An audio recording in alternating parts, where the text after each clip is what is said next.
All right. Michael might be on here tonight. I don't know if you sent him, he's in your group text or not, but he was supposed to go to You Have the Right, and because he's got a landline, he doesn't have any computer access, and doesn't have a smartphone, so he may be on the call tonight. If not, it'll probably be on next week. Okay. I told him to go to your site, and then he can, that your email gives all the information that he'll need to get on the call. Yeah, he's got to be on the mailing list because I don't have the call number listed on the site because I've changed it in the last year or so.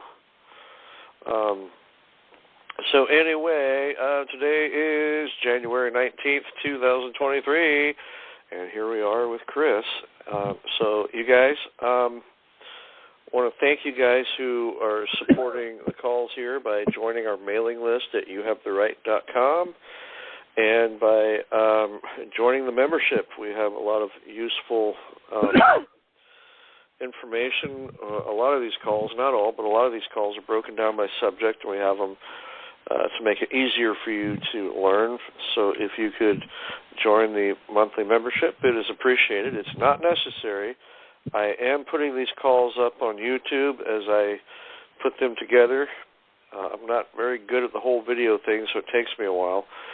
But these calls will be posted. I'm a little bit behind right now, but when I get caught up, when we have these calls, within a few days, I will have the recording of the current call up on YouTube so you can check it out.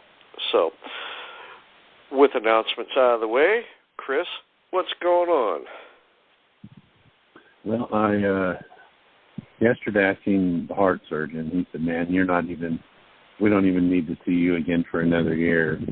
I don't have 2 aneurysms. They did CT scans with,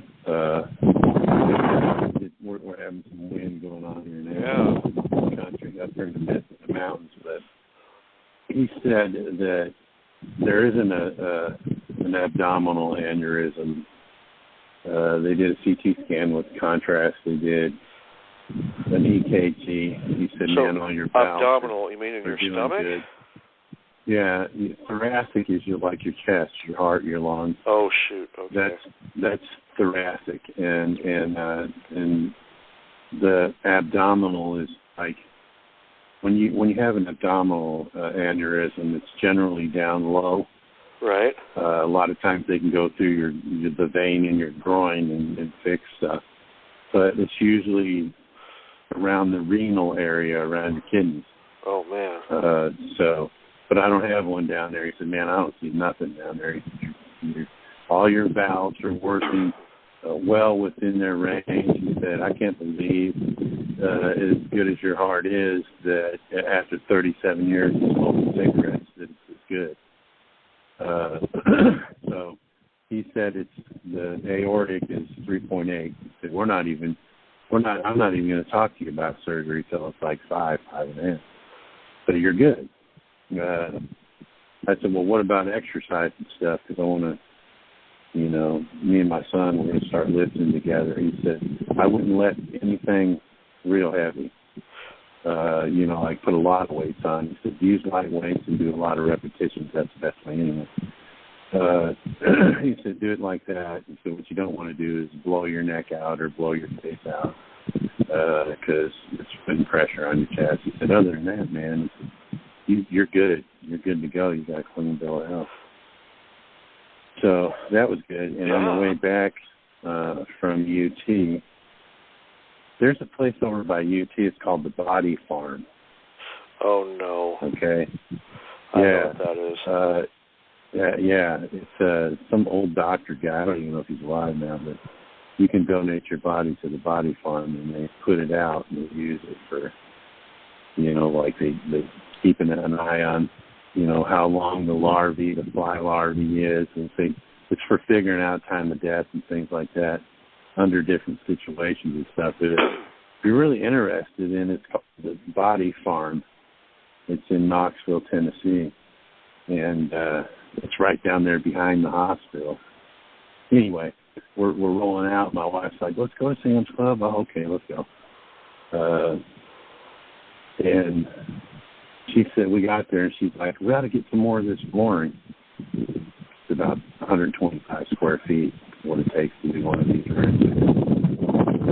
And she said, doctor gave you a good bill of health. Why don't we just buy another, 9 boxes of flooring and do our son's room? So I said, man, Doc, you could have told me light duty for a little while. Get a clean bill of health, and my wife's got me working. So we're in the process of doing my son's room, remodeling. Not really remodeling, but putting down the toilet carpet out. And we're getting ready to paint the walls and doors, then put the wood floor down. So my son will have a clean room. My son and daughter's room are connected with the wall. There's a wall between them.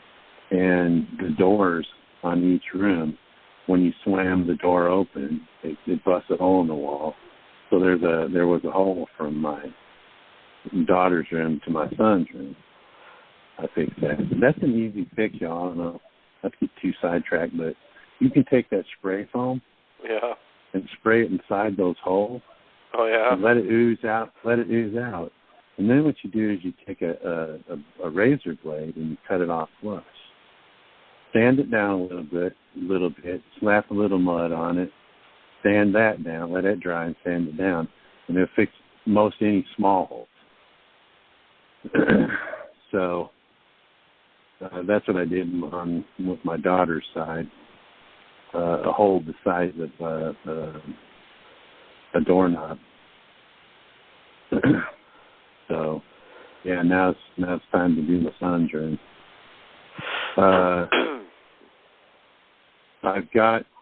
I'm no longer with Mitch, the agent.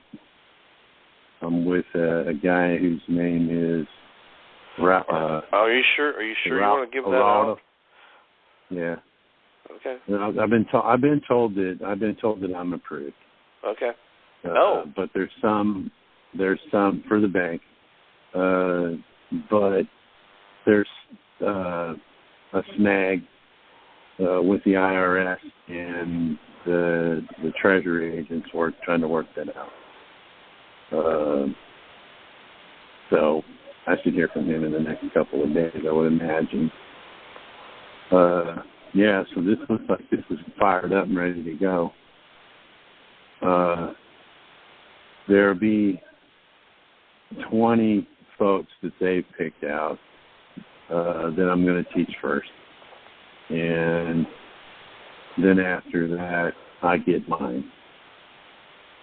The reason I want to do that is get your what? First one, my bank. So you got to teach people first, and then you get the bank. No. I'm supposed to be having the bank. I'm already been approved.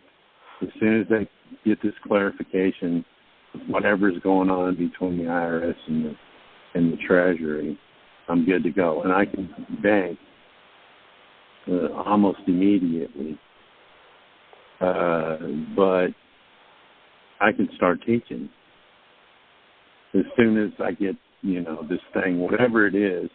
It's some kind of problem with the IRS. So as soon as that's good, then we're up. I'm going to start out teaching 20 folks that are their choosing. Then I'm getting 20, 25 of mine to teach folks how to bank. I'm probably not going to be doing, in the first few weeks, I'm probably not going to be doing a lot of loans. Most of y'all who sent me emails, asking for it, I've got you starred, and your email starred in a category. And I will get to people, man, as soon as I can. But between teaching, I don't know how much time I'm going to have for banking. I just want to do it to get the ball rolling. You know what I mean? So if you have any questions about the bank, that's You know, you can ask them if you want, but that's pretty much all I got at this moment. But yeah, Dad, I wanted to break that out because I'm catching it. I caught this today. And then I said, you know, I want to share what I can share when I know it. So that's where that's at. But other than that, man, congratulations. I'm wore out from all the work I've been doing. Today, when I tore the carpet up, I don't know if y'all know about carpeting, but when you put carpeting down, you put these little strips of wood that have nails that poke upward. And you put the padding down, and then you put the carpet over the nails along one wall. And then you have this thing that you get with on the ground. You punch your knee against it while you're on your hands and knees. And it's a carpet stretcher is what it's called. And it stretches the carpet to the other side. While you're doing that, you're nailing it down. And that's how they put carpet down. Well, I was having to tear all that up because you got to prep the floor before you prep the floor. Then I paint, and then I put the floor in there. So I was doing that, and I was bent over with a pry bar, a little nail puller, like pry bar nail puller. And, you know, being as fat as I am, being bent over, that was a pretty rough job. I was wore out. I told my wife, I said, make too many more of these left in. We're going to hire some. Oh, we're getting some wind. Yeah, I'm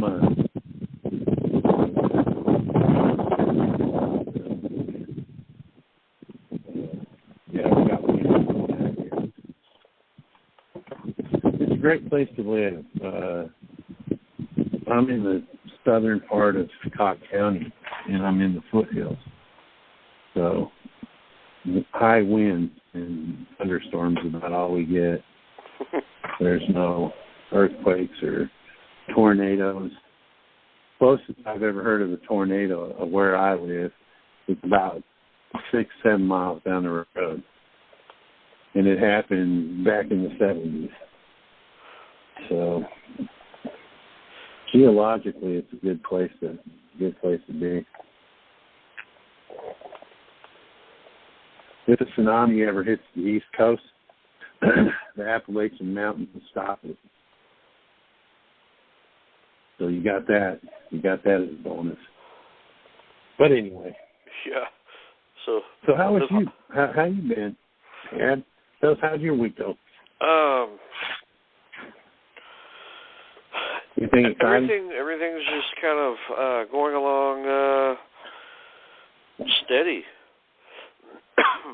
Nothing really that great, but nothing really bad either. Oh, kind of boring, and that's kind of the way I like it. Because I've been through so much that I appreciate boring. Yeah, I know. So I like to just chill out sometimes too, keep and relax. Don't always get it. So anyway, you guys that are listening, if you have any questions for Chris, hit *6 on your phone and follow the prompts. We got a few people in the queue. We'll probably, if that's all we get, we'll get through them pretty quickly. So we will start with a 707 area code. Hold it. Let me do this instead. There we go. Go ahead. Hi, Chris and Tad. I just have two questions tonight. First of all, I was going over your video on YouTube today on the conditional acceptance, and there was just so much information. I kind of got overwhelmed. So I was wondering, is there anywhere that you have like a template or something that I could actually look at and go back over and over again? Yeah. Yeah, you can email me one. excuse me. They're on most of them anyway, probably if not all of them, are on the Telegram channel. And Tuesday night, I was working with Jay on Legal IBUS, and what we did is we opened up another a public Telegram channel. So if you look up, well, I've never done the Telegram channel. I might have to figure out how to do that. I usually kind of stick to YouTube. Go ahead. Download the app. You just download the app. Can I do it on the computer? Pretty easy. Yeah. Just okay. Put in Telegram. We opened it up, and it's open to the public. So let's see if I can figure out which one it is. Let me see. And that's the only place that you have them? Probably. Yeah, it's called Christopher Hauser.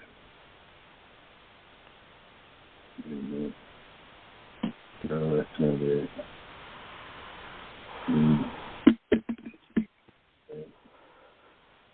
trying to look for it here too much time. And what are you looking for again? Oh, I think this might be it right here.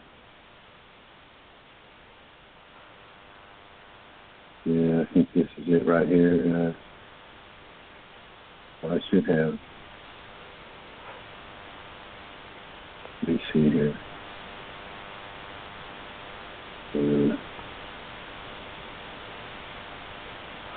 This is probably it right here. Yeah.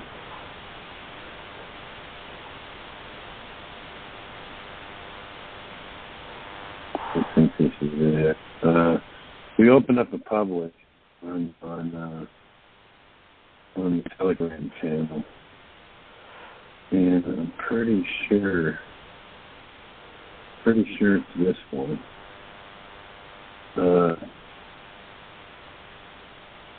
Let's see. That's one to hold.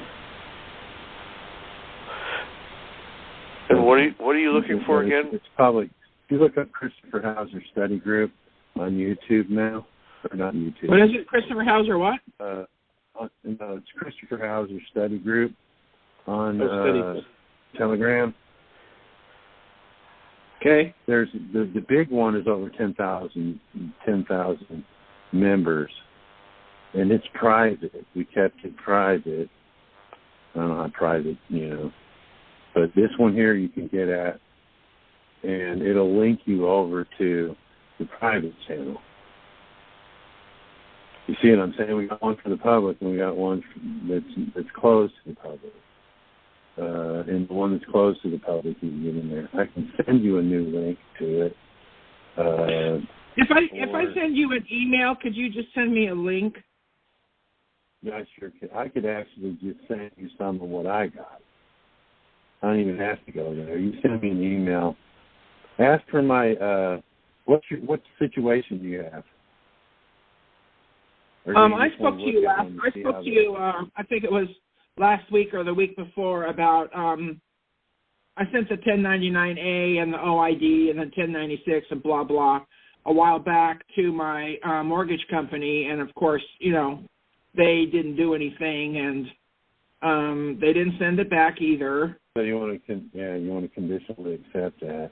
Yeah. Because I'm afraid they're going to foreclose on me. Yeah, the easiest one to look at and think about is the traffic one. It's the Ronald James line, and you can email me, and I'll send it. It's a traffic thing, a speeding ticket, and but you can get it and you can go, okay, this is how I do it with the mortgage. You take the driving stuff out. It's the concept you want to learn. You can take all the driving information out and the facts out for your own vaccine. I don't know if there is one for mortgages. For mortgage company. You know what I mean? I don't think I've seen one. But there could be one on the Telegram channel. I know that they were doing that too, but the ones I got, I don't have them. But here's the concept. They're making you an offer. They're making an offer to steal from you. If you sent them to 1099-A, and it says who must file. Okay? It says who must file. Courts do. I was talking to somebody Tuesday night about can I use the 1099-A to pay off court costs? No, you can't, but the clerk can. You could take a 1099-A to the clerk and say, here's my offer, have it already signed, filled out and everything, amount of money and all that. And when they say they can take it, say, why not? You have to file these all. You file these all the time. You must. And take the directions with you when you go so you can show them that they have to file. They must file this. If they want to tell you they can't. And pay your court costs or pay the trust court costs fines and fees off. But the mortgage company made you an offer. They offered to loan you trust credits from your own trust. So the mortgage was paid off anyway. Public Law 73-10 says all debts, public and private, are paid for. So how is it that I owe you jack diddly squat? You see what I'm saying? And that's how you would do one for that. You'd put out everything. I sent you a 1099-A. It says in the directions of for 1099-A, who must file? Financial institution. I sent them the directions I sent them directions on what to do for each of the 1096, the OID, the whole deal. I made it so simple that a fourth grader could have done it. You made an attempt. You made an attempt to settle a debt, and they refused. Really don't even owe it. And that's how you do it with the mortgage thing. Here's the facts. The facts are you've used my signature to gain access to my trust and my Social Security account to loan me my own money.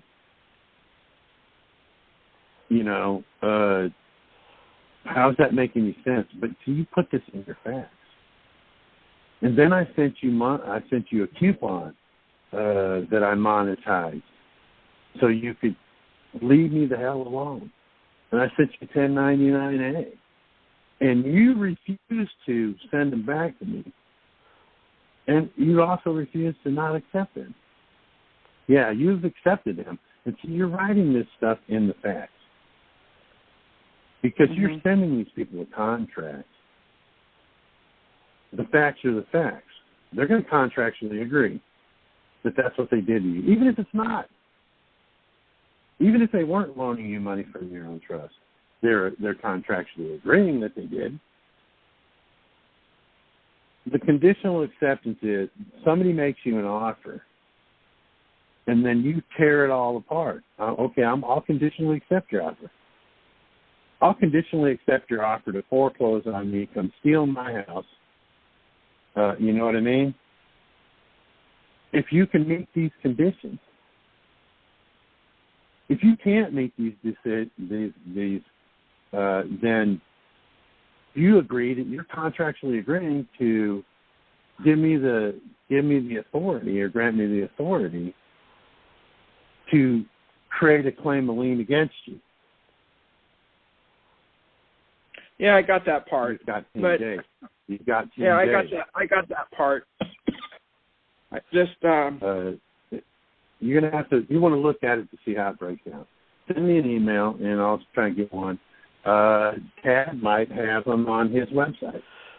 I've got examples of you've got conditional acceptance, and we have examples of. Can I send you an email with CC and Tad? You can. Yeah, that'd be fine. And then I think most of the examples I have, I think there's one that's a Word document. The rest of them are PDFs. And the Word documents for foreclosures. So you got to learn how to change it. Yeah. Oh yeah. I need something that I could adapt for the mortgage. I have looked on YouTube, and I've looked at probably 4 different ones. Some of them are pages upon pages upon pages. I mean, and the conditions that they have to meet. Some of them, to me, I mean, I'm new to all this stuff. So, but some of the stuff that they require these companies to do, it seems to me like they're just kind of ridiculous. And I don't want to.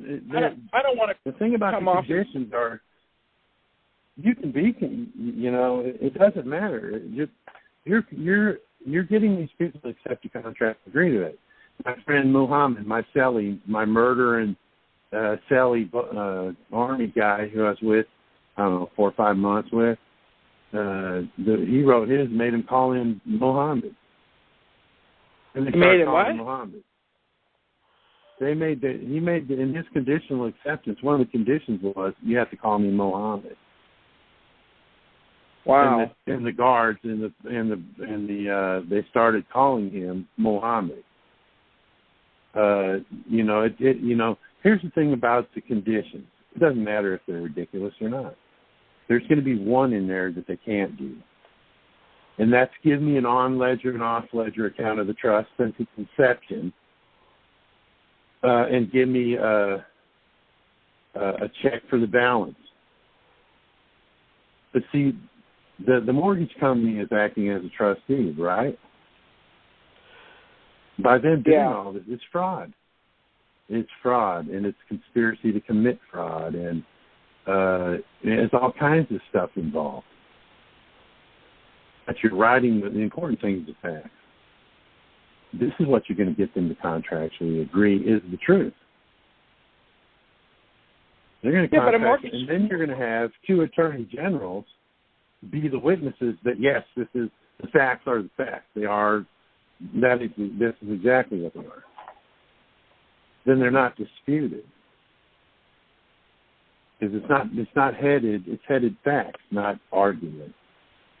So a mortgage company, you're not arguing. What's that? The mortgage company, I could request them for the on-off ledger. And why would I ask them for a check for the rest? They're not going to do that. That's what I'm saying. They're not going to give you an on ledger and off ledger. Think about this. I don't know how old you are, but I'm 57. I've been using the numbers since I was 15.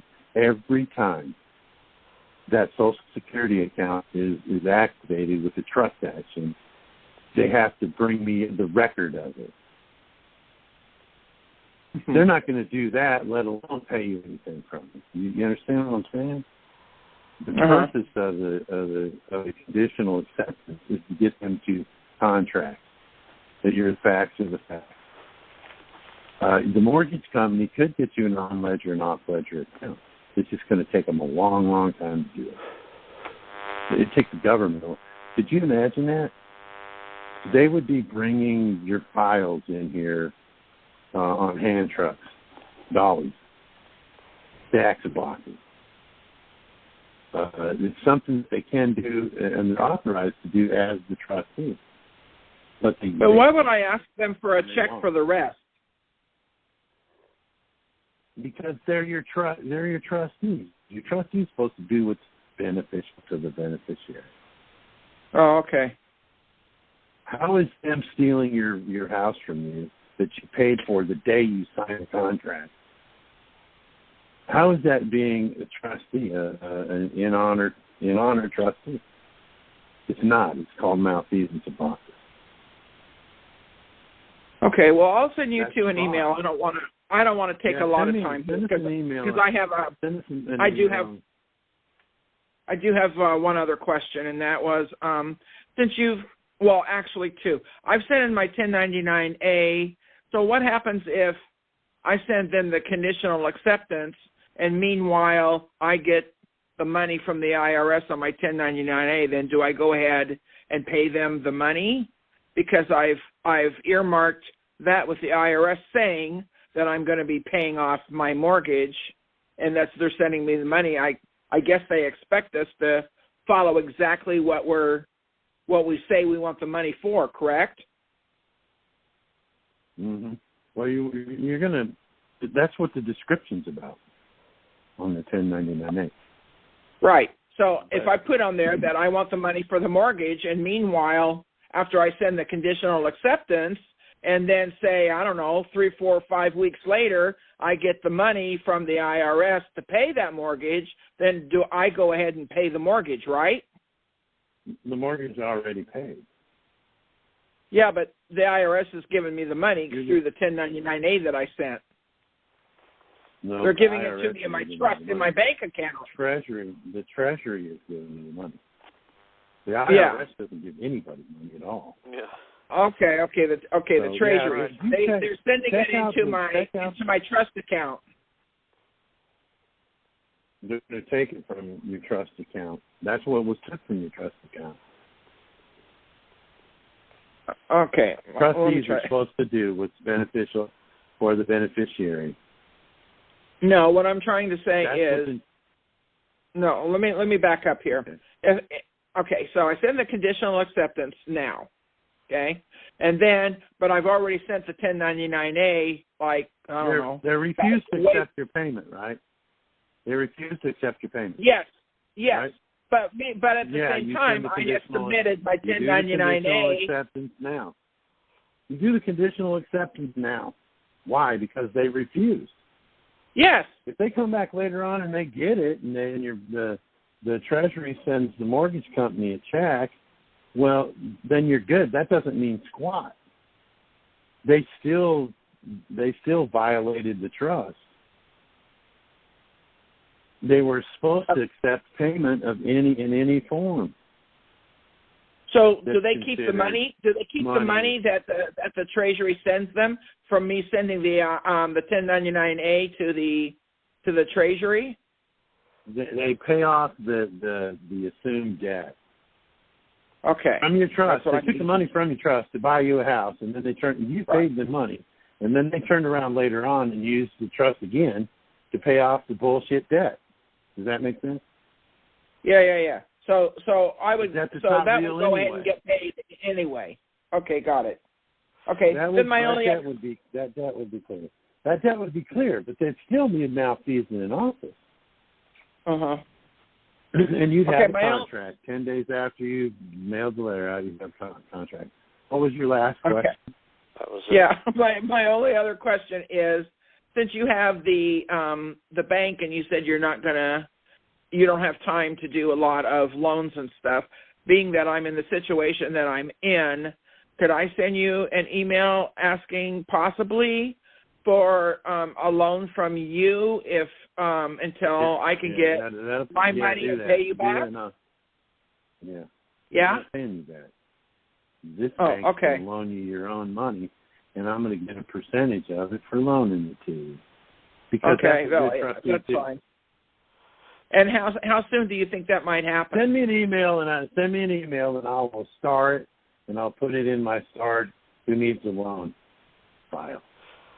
Oh, you're sweet. Right. I really appreciate that. Everybody, I will. Thank you. I really appreciate that very much, Chris. Okay, we're going on to 202 area code. Go ahead, please. Hi, Ted. Hi, Chris. How are you? Hi there. Hey, Hi. I'm calling from D.C. I'm calling from Maryland.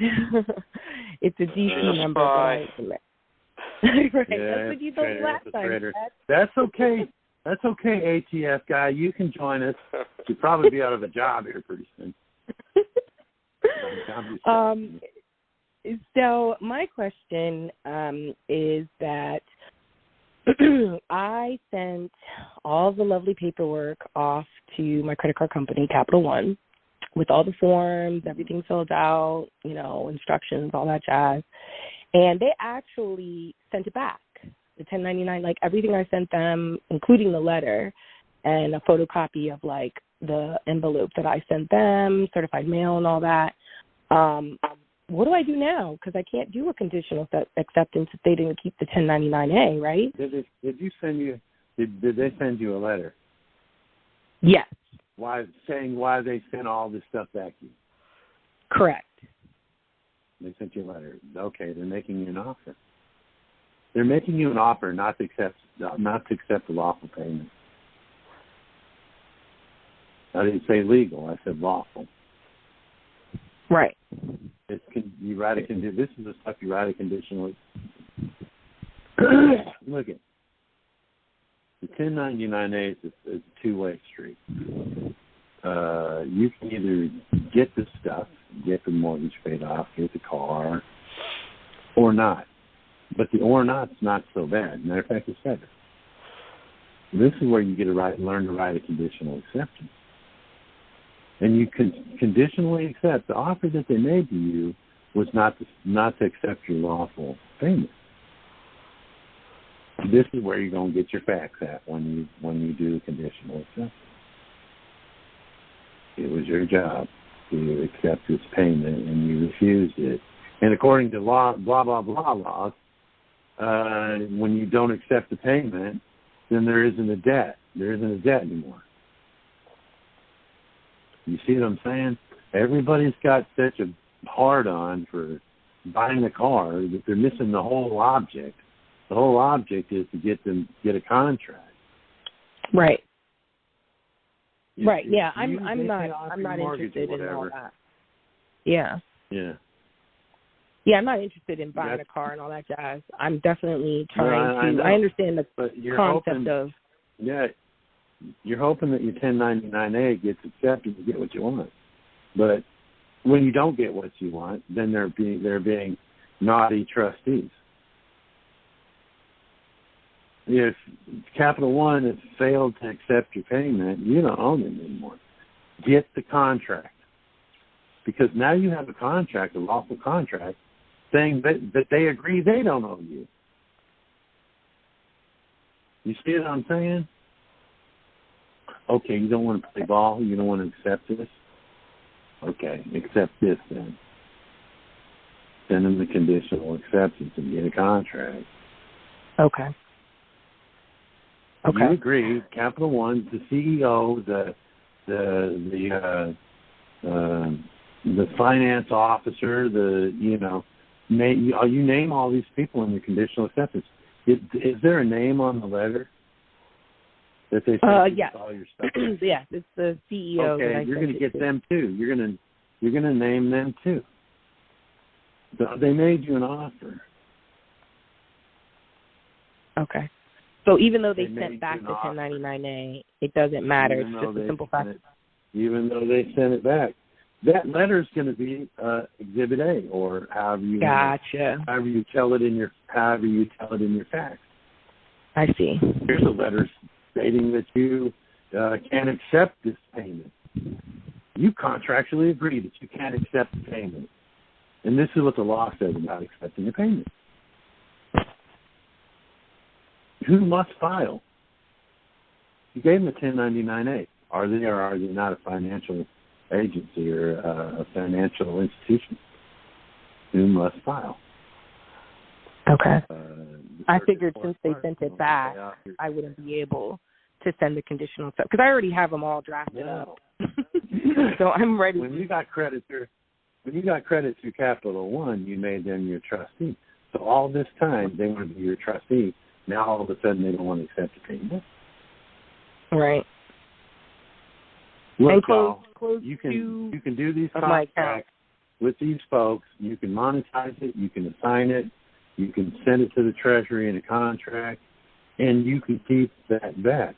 Look, in the contract that you're writing, the conditional acceptance, you're going to say stuff like, because you refuse to accept the payment, there's no longer a debt. Everything that you can think of, you throw it all in there.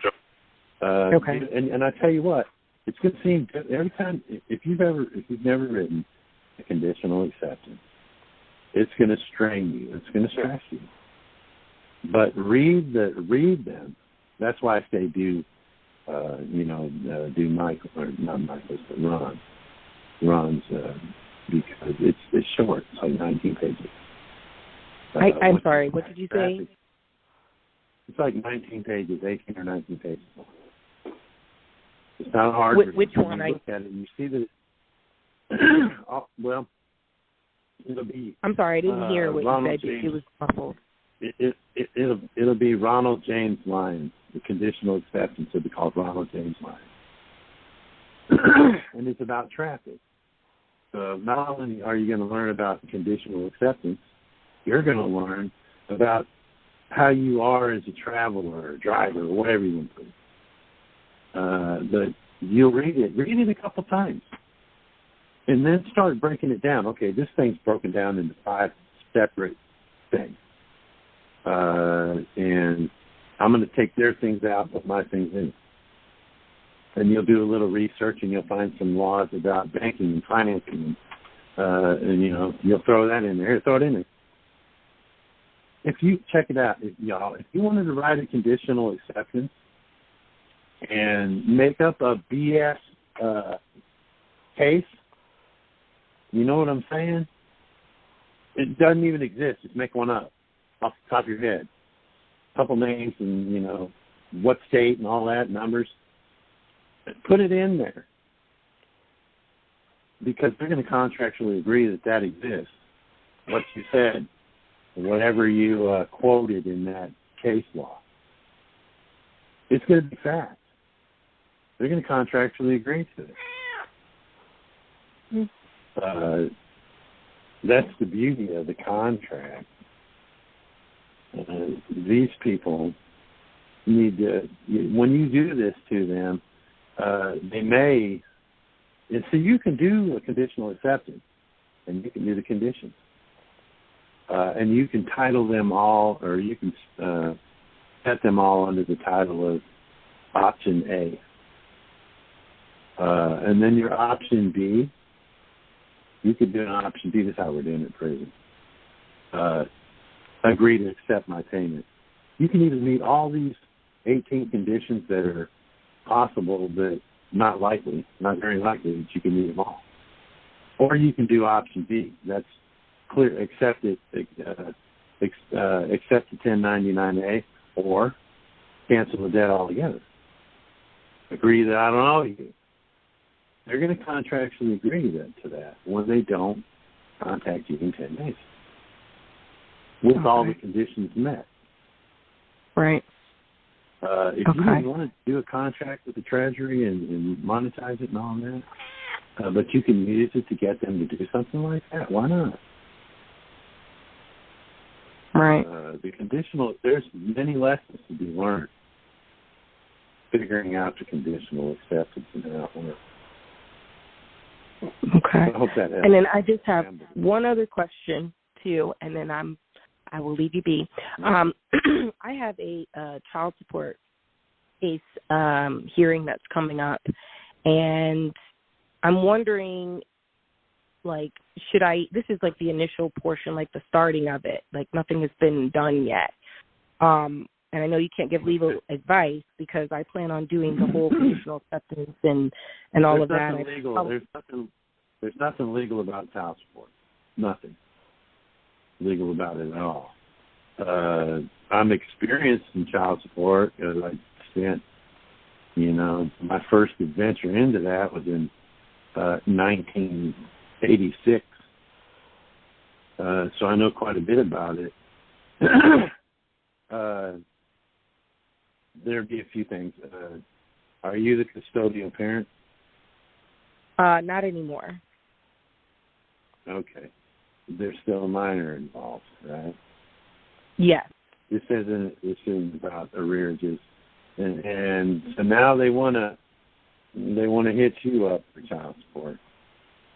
Yes, he got full physical custody about a year ago, and then now he tried to get me to pay him money off record or whatever, but I didn't want to do that. So then he filed for child support, and of course, obviously, arrears are going to come with it because he was the one that was paying child support for the last 12, 13 years, and then now the change in custody stopped after the child moved in with the father. Right, exactly. So now he's trying to take me for child support, and like I said, I'm trying to, use my trust to pay for this.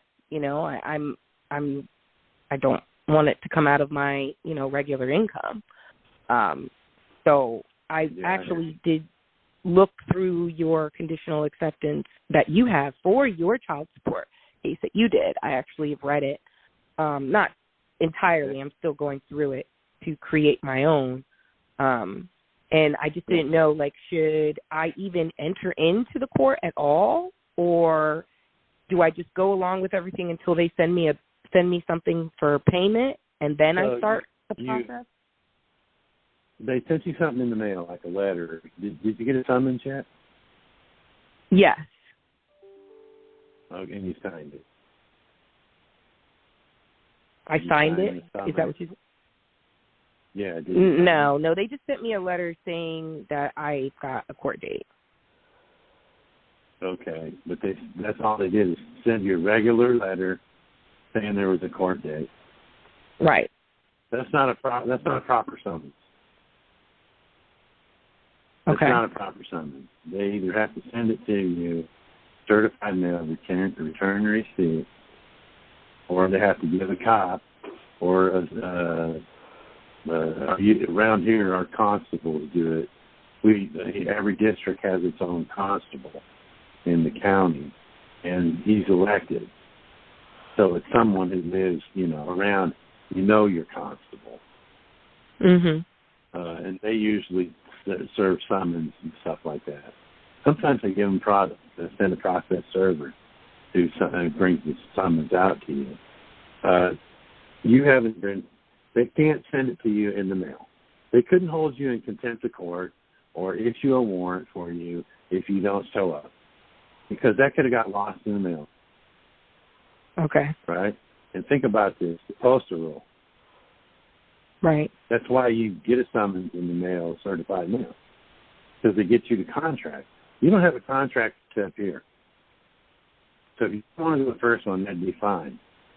And then they sent you have they sent you anything besides the summons? Well, I'll be honest with you, I have a lawyer, so it's kind of going through my lawyer. So they may have sent her the thing. Lawyers suck. But, lawyers can't. Yeah. Here's the thing. Here, I'm going to give you some extra good advice. Don't hire a lawyer for child support. Because here's the thing. I had one appointed to me long before I knew all this stuff. His name was Jeffrey Green. He's one of the, if you read my conditional acceptance on child support, he's one of the guys I got for $4 million.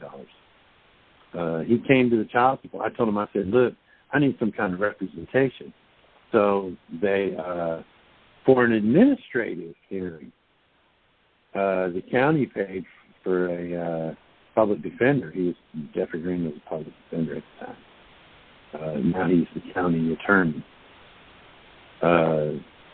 So he came to it and said, look, man, he said, I'll go with you and I'll stand by you, but there's not a lot I can do. Because I said, why is that? He said, because child support's got all their ground rules that they go by. And I can't change them. You know what I mean? Okay. So he said, but I'll stand there beside you. And while he stood by me, this was right after I had the same hearing officer. I also got her. She's listed in there too. She never signed for the conditional acceptance. Her name was Luann Ballou. Oh, was that who that? Okay, I know the name. I remember the name from the document. Yeah, Luann Ballou. She was the child support referee. That's how they're not judges. They get paid by the Department of Human Services. The Department of Human Services in your state has contracts with every circuit court in every county. And they piggyback on the circuit court. All right? So you got an executive branch administrator who sits up there like their judge, deciding whether or not you're going to get in contempt of court for 10 days because you haven't paid your child support. Meanwhile, in the Constitution of the state of Tennessee, 1792, 94. Oh, 92, 94. It says that you can't be in prison for debt in a civil matter. And they sit up there and they do that all through the circuit court. Whatever happened to the separation of powers? You got the executive people running child support, appointed by the governor, the commander-in-chief of the state, acting like they're mixing the two. The child support referee can't sentence you to 10 days for contempt of court. They just have to send the paperwork up to the circuit court, one of the circuit court judges, to sign it. Totally illegal or unconstitutional, let's put it that way. Child support is totally unconstitutional. Take care of your children. Right. They're getting paid. Every dollar that they were collecting off your child's father, they were getting 66% of from the federal government. They take it probably out of each one of y'all's trust accounts and give it to the state. So, you can, if you're ready, go down there and say, look, I got this in the mail. It isn't even a lawful summons to be here. But look, I'm here to challenge the jurisdiction. And you can challenge the jurisdiction. Are you a Article 3 judge? Oh, no, I'm a referee. Well, who do you get paid by? You see what I'm saying? Yeah. Yeah, I mean, I'm pretty much prepared that they're going to try and throw me in jail. Because I mean, it hasn't even started yet, but I'm not going to pay it. You know what I mean? I'm not going to pay it. So I don't know what state you're from, but I guarantee you if you read your state constitution, you'd probably find something in there that says you can't be in prison for debt in a civil matter. You're going to throw me in jail because you claim you have the authority to tell me how much money I owe this other person, this co-partner in the offspring of my child? No. I'd say, how about I pay my share and he pays his share? Is this a situation where a teenager want to move in with dad? Yeah, pretty much. Grass isn't so green on the other side, so she definitely wants to come back home. Mhm. Yeah, well, you made your bed, lying in it. Pretty much. That's what it's about. I would suggest talking to your child's father and say, look, what do we got to do to settle out of this deal here? Because all you're doing I know that he's not interested in that. This is mostly about revenge. He feels as though he shouldn't have to pay me child support all these years, so now he's just coming back at me to do the same. He's not rational. Was he coming and getting them every other weekend? What was he doing, getting them every other weekend? Yes, that was the agreement prior to the change of custody. So you got a problem. You got a problem out of 14 days. You keep him for 2 days. And you got a problem paying me some child support that you agreed to because you signed the contract. Right. If you only really knew what was going on, he would be telling you, don't you don't have to pay me shit. If you really knew the truth of what was going on, there wouldn't even be any animosity like that. Thanks, man, for showing me the stuff, baby girl. You know what I mean? Right. I know, man. I hate it. I hate it that a child can't be raised to have both their parents around.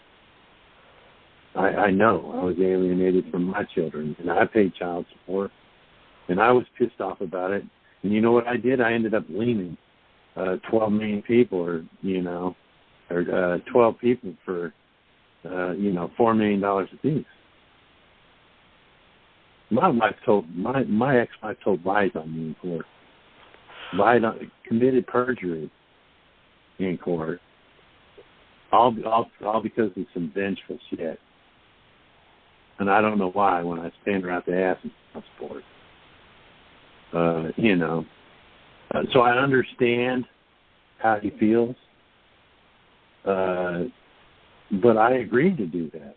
I can't tell you how many times my dad, one of the wisest men I've ever known, told me, son, why don't you just let it rest and pay it and go on with your life, man. You're stressing too hard on this.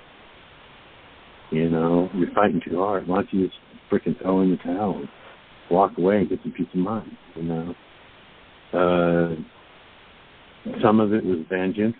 And by that time, I already knew that there's some crooked shit going on.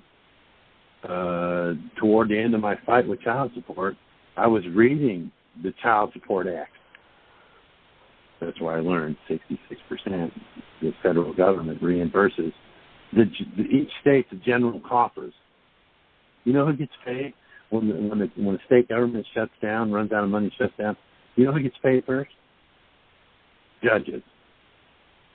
No matter what, judges get paid. So this is their cash cow. That's why I say it's always best to, settle your differences. Don't even get them involved. Same thing I'd say about letting the DCS or the CPS come in. To keep them as far as you can from them. Oh, yeah. Freaking child snatching scumbags. If my kids don't age out, I'm probably going to end up killing somebody like that. Because they ain't coming after my kids. They come after my kids.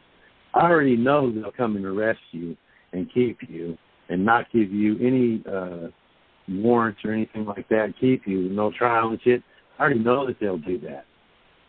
So I'm slinging freaking lead. That's going to be my end story, probably. So when you say you don't enter into the contract, do you just meaning don't sign anything, don't agree to anything when I'm in court, right? Yeah. Okay. Yeah, you can go in there and say, look, think about it. It's not you. Get that out of your head. Right. When you go in there, when you carry your physical self in there, you could challenge jurisdiction right away and read the case law, the real case law from the Supreme Court. It says that they can't move one step further until they prove they have the jurisdiction, and they won't. Read habeas corpus is on youhavetheright.com. Read that. Okay. That's where a lot of the information. This is how you argue. You don't have jurisdiction. Then, I've read some of that. Beat them up real good with it. Look over at your child's father and say, "You want to settle this outside?" I don't mean fight. You want to settle this outside of this circus? If he sees that he's about to lose, he might, just to see what he can get. Split the custody. Yeah, that's what I would prefer. I mean, I would prefer full custody, but I'm at this point. It's joint. Man, it is. If you can't be together, y'all do it. I don't know what state y'all are from and listening, but in Tennessee, it's mandatory unless one of the parents is a heroin addict or an alcoholic, or as long as you're not screwed up, you got jobs, and it's automatic. When my younger brother got divorced back in 15, I think it was, I told him, I said, man, you better tell that woman that you guys need the 50-50 this, because this is what you can hear. That wasn't the case in the 90s. In the 90s here in East Tennessee, the mothers had the children most of the time. And it was mandatory. 26% of your net is paid in child support. If you have 2 children, it's 32%. I was making $1,200 a week truck driving. You can figure that out. A third of the money going to her. You didn't even have to work. So That's the best thing, man. It's not like that anymore. You could look into it and say, look, what we need. Child support is not going to tell you, well, this is where we can do that. You'll have to take it back over to the circuit court to do any kind of different changing of the parenting plan. That's the best way to do it anyway, man. Most every kid that I know that was raised in divorced families where the parents had equal custody were a lot healthier. But you can do all that, go down and challenge it and everything like that, and then if it doesn't go your way, hit them with the conditional acceptance. In the conditional acceptance, because they owe you money, they can't even listen to what you have to say. And when you do the conditional acceptance, you're going to see that I did the director of the Department of Human Services, Rachel Hatter. If you do her and you got the circuit court and the circuit court clerk and the so-called referee, they all owe you money. They can't do nothing to you because they're biased. Okay? It's all how you want to play it out. Think about it. Be smart. I think we lost her. Yep, we lost her. Yeah. She got disconnected. Okay, 907 area code. You're next. Hello, Chris. This is Wilfred from sunny Alaska. God bless you. Love all the work you're doing. I just have a two-part question on Social Security, or actually the Social Security number. And I don't have a Social Security number, yet they keep coming after me as if I do. And the second part of that question is there a way to fill out forms where a Social Security number, is required to be placed, or they have a place for one, to make them effective? Them are my questions. The first one, if you say you don't have a Social Security number and they say that you do, then tell them to find, what is it? I sure would like to know. If I have a Social Security number, I would like to know what it is. If you're saying I have a Social Security number and I'm saying that I don't, well, then you should be able to tell me, Trustee. You should be able to tell me what my Social Security number is.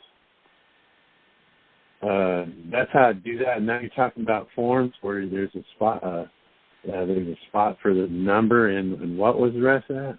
Yeah, where you put a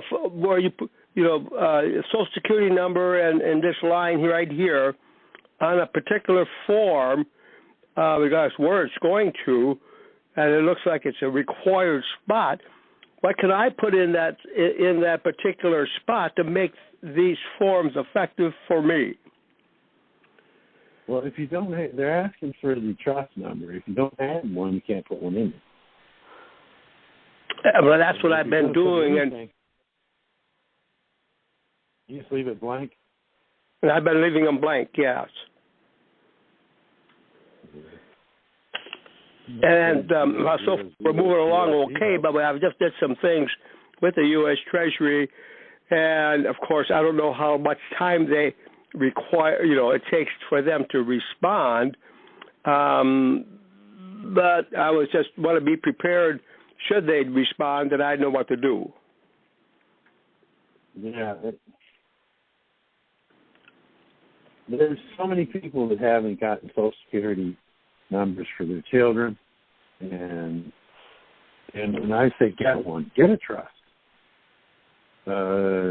If they don't, I talked with Everett. Well, I didn't mention his name.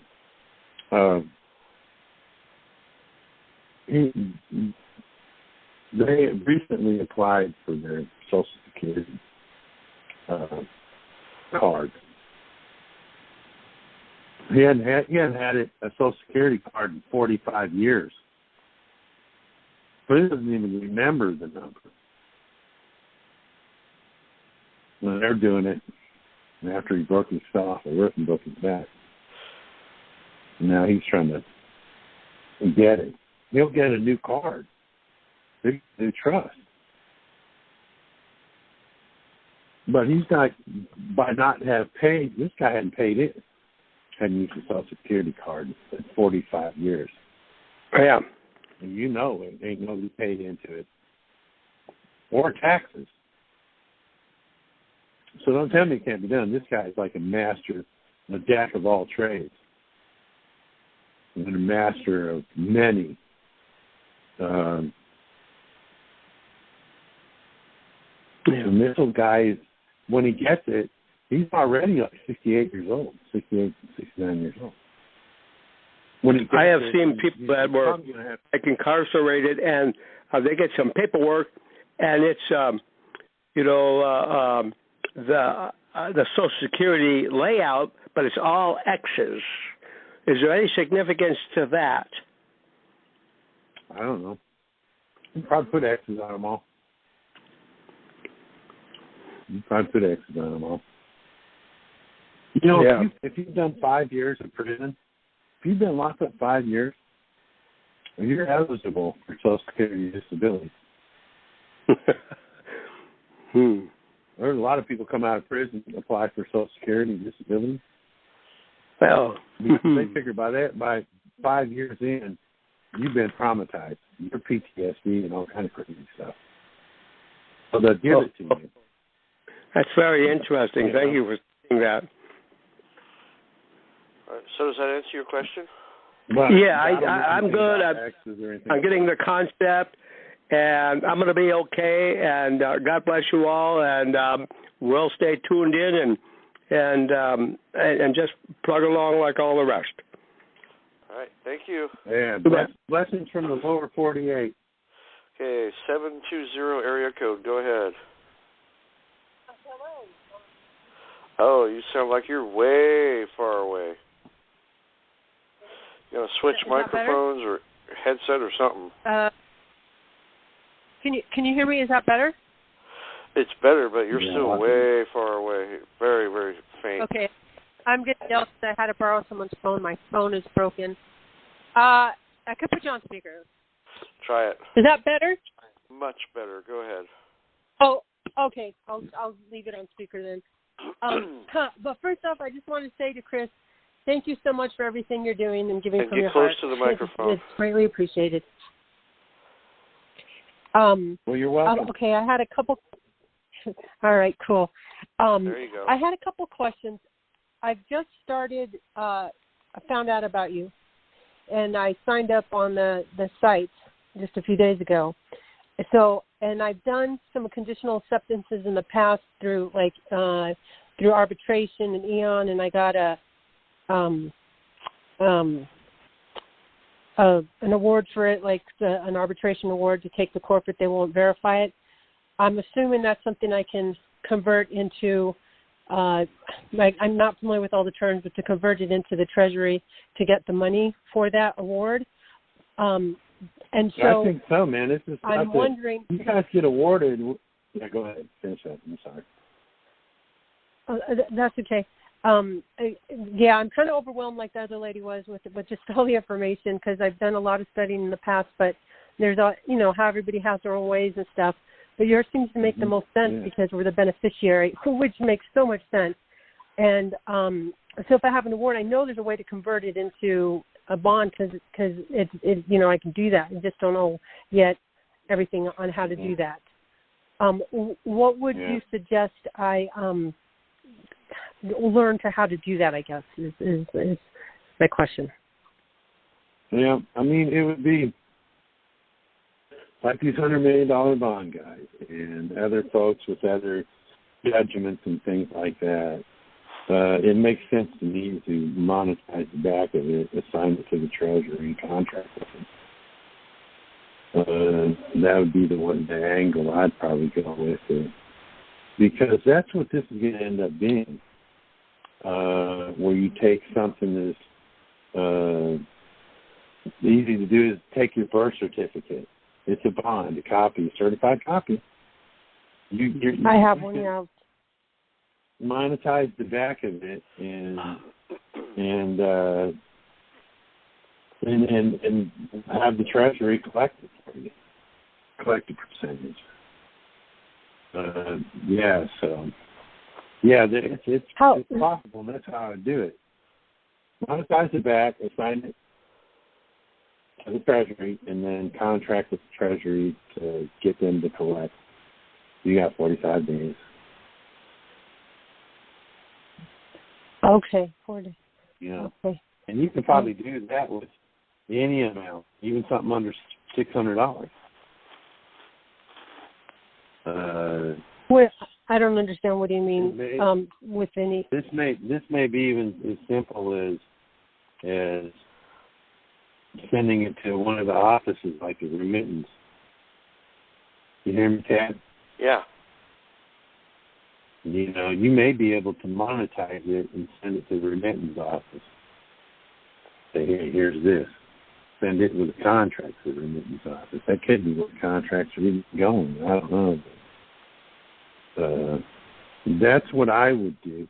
And I've been considering that over the last couple of days. I've got a judgment on the man that I work for cleaning up the Hurricane Ivan down there on the Alabama Gulf Coast. And I worked for this guy for a month and a half straight every day. He was paying me $44 an hour, okay? So this guy owed me a lot of money, never paid me the first dime. So I took him into small claims here in our county. Well, he had scattered out of the state, went back to New Hampshire or wherever he's from, and I went in to seek it, the judgment, and his attorney that he had used to use was there. And when he heard his name, he has kind of an unusual name. When he heard Mark's name called out, he said, "That's my client." The administrator was like, "Well, where's he at?" You know what I mean? "Oh, well, he isn't living in the state anymore." And actually stepped in for him. But I got a $44,000 judgment. My friend, I was a truck driver hauling the knuckle boom around that picked up all the piles of trash by the edge of the road. And my friend was a flagger, and he got one for $11,000. So we've got these, and I'm not so unsure that couldn't be monetized. Okay, here it is. Send it to the Treasury. Maybe the Treasury would collect it from dude. They might even take it from his trust, and he'll never even know about it. You never even know about it. They might say, this guy's trust owes this guy. Here we go. They go in and take the money out. We don't ever know. And they get a percentage. You guys got to remember, every time we do this, the Treasury gets a percentage for acting as the trustee. 6%. A trustee is entitled to 6%. If I do something for you for $100,000, I get $6,000 of them. You see what I'm saying? So, I'm not so sure that wouldn't work. That it's worth a try. That's what I was thinking. I'm thinking about this the last couple of days. That might be the way to go with that. Okay. Mhm. When you say monetize, there's a lot, you guys. There's a lot of crazy things. Pardon me. I was asking, when you say monetize and do the signature, is that the signature with the stamp over it, or is that the? No. Is that? You could put it on. You can put it on there if you want, but I don't see any sense in it. We never did. We never put the 2-cent stamp on it. If you watch the video where I'm talking about the claim of lien, you'll see me hold up the claim of lien. Okay, I'll watch that one. It's 2 pages, the claim of lien video is.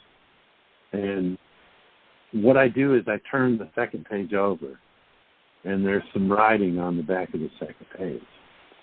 And I hold it up enough that you can screenshot it, look at it, and go, Oh, okay, I see what he's writing. And that's how you'll monetize anything now. Great. Anything that we're doing. Your thing, your judgment, my judgment. I'd monetize the back of my judgment exactly like I do in that video. If we're going to do the birth certificate that way, that's how I monetize it. And I have another question regarding the award, because it was an arbitration, and then when I tried to take it to the court to have them verify it and confirm it, even though I shouldn't have to because it was a common law arbitration, they refused to do it, and even though through arbitration law they're supposed to just do it because it's not in their jurisdiction, but it needs the laws, from what I was understanding, they're supposed to do that so that I could do it, take it to the IRS, and then it would be credits. But in this case, it's different. What you're saying, because we're going straight to the Treasury instead of to the IRS and getting credits, because it's going straight to our trust. Okay. Now, my other question is regarding rent. I remember I think it was one of the videos you were talking to someone about rent and that you could pay with the 1099-A, but you said that they had collected my Social Security. Now, I think the location where I rented from my landlord, I don't think he asked for the Social. I don't have it on my contract with him, and I just renewed, and they didn't ask for my Social. They just had the terms on it. But I'm considering, I guess I want more of your opinion as how to go about this, and say, hey, look, landlord, or, whatever, I have a trust that I have, and I would love to be able to pay you through my trust and do, and here are the forms to do this. Would you consider doing that? And then I can pay for the 8 months ahead with the 10% interest. And then you would get that money plus the 10% for doing this process. So then you would have your rent covered for the next 8 months or whatever the rest is until the end of it was a year contract. The end of the lease. Yeah, the end of the lease. Or take out a home. Yeah, the end of the lease. Say, hey, how would you like to tear up the old lease and let's do a new lease? But this time what we're going to do is pay you for the whole 2 years or 3 years or whatever the lease is. It's till October. And let them get his percentage. Let them all get their percentage for acting as a trustee. Okay, that's what I thought. And then I can give them the Social and all that. And what are the forms? Yeah, you can put that on the new. You can put that on the new. Pardon me. Go ahead. I can do what? No, go ahead and say you were saying about 1099. Oh, I was asking which forms. I know the 1099-A is the one that pays them, and then there's what would they have to fill out so I can give them the packet? The beneficiary always does the 1099-A because you're going to fill it out and sign it. Here's the forms that you'll need. If you want to do the whole thing and get direct deposit, have a direct deposit to your landlord management company or whatever. You're going to use a 1099 OID. You're going to use a 1096. You're going to use a 1040V. A 10 what? You're going to use 1040V, V as in Victor. Okay, I'm having a hard time hearing. So 1096, 1099, OID, the 1040V, those are things they're going to fill out. Yeah. That's okay, so just those.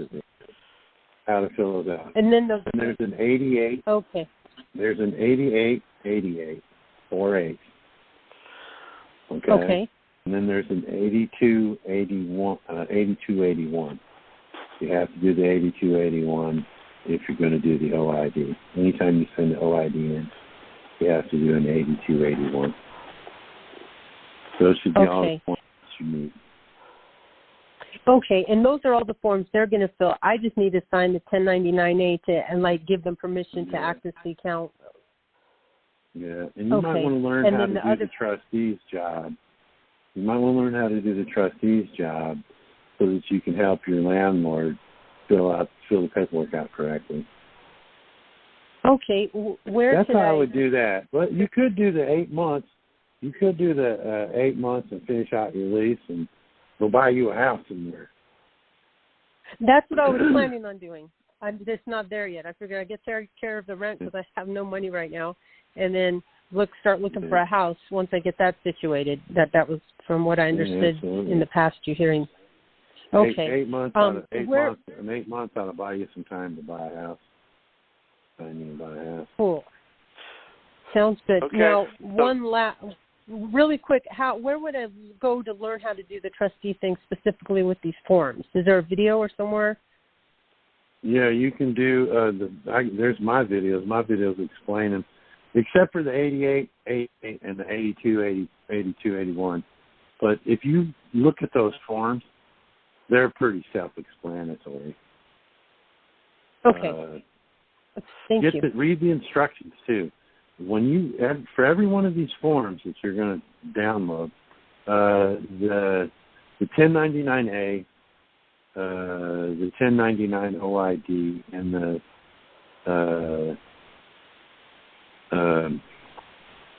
1096. You have to get those from the IRS. The other ones the 1096 too. Okay. The 8888, yeah. Because they're scannable. They're magnetic. They're scannable. Okay. 1099, 1099 OID, and A, and 1096. Yeah, those will all you'll have to order those. Got it.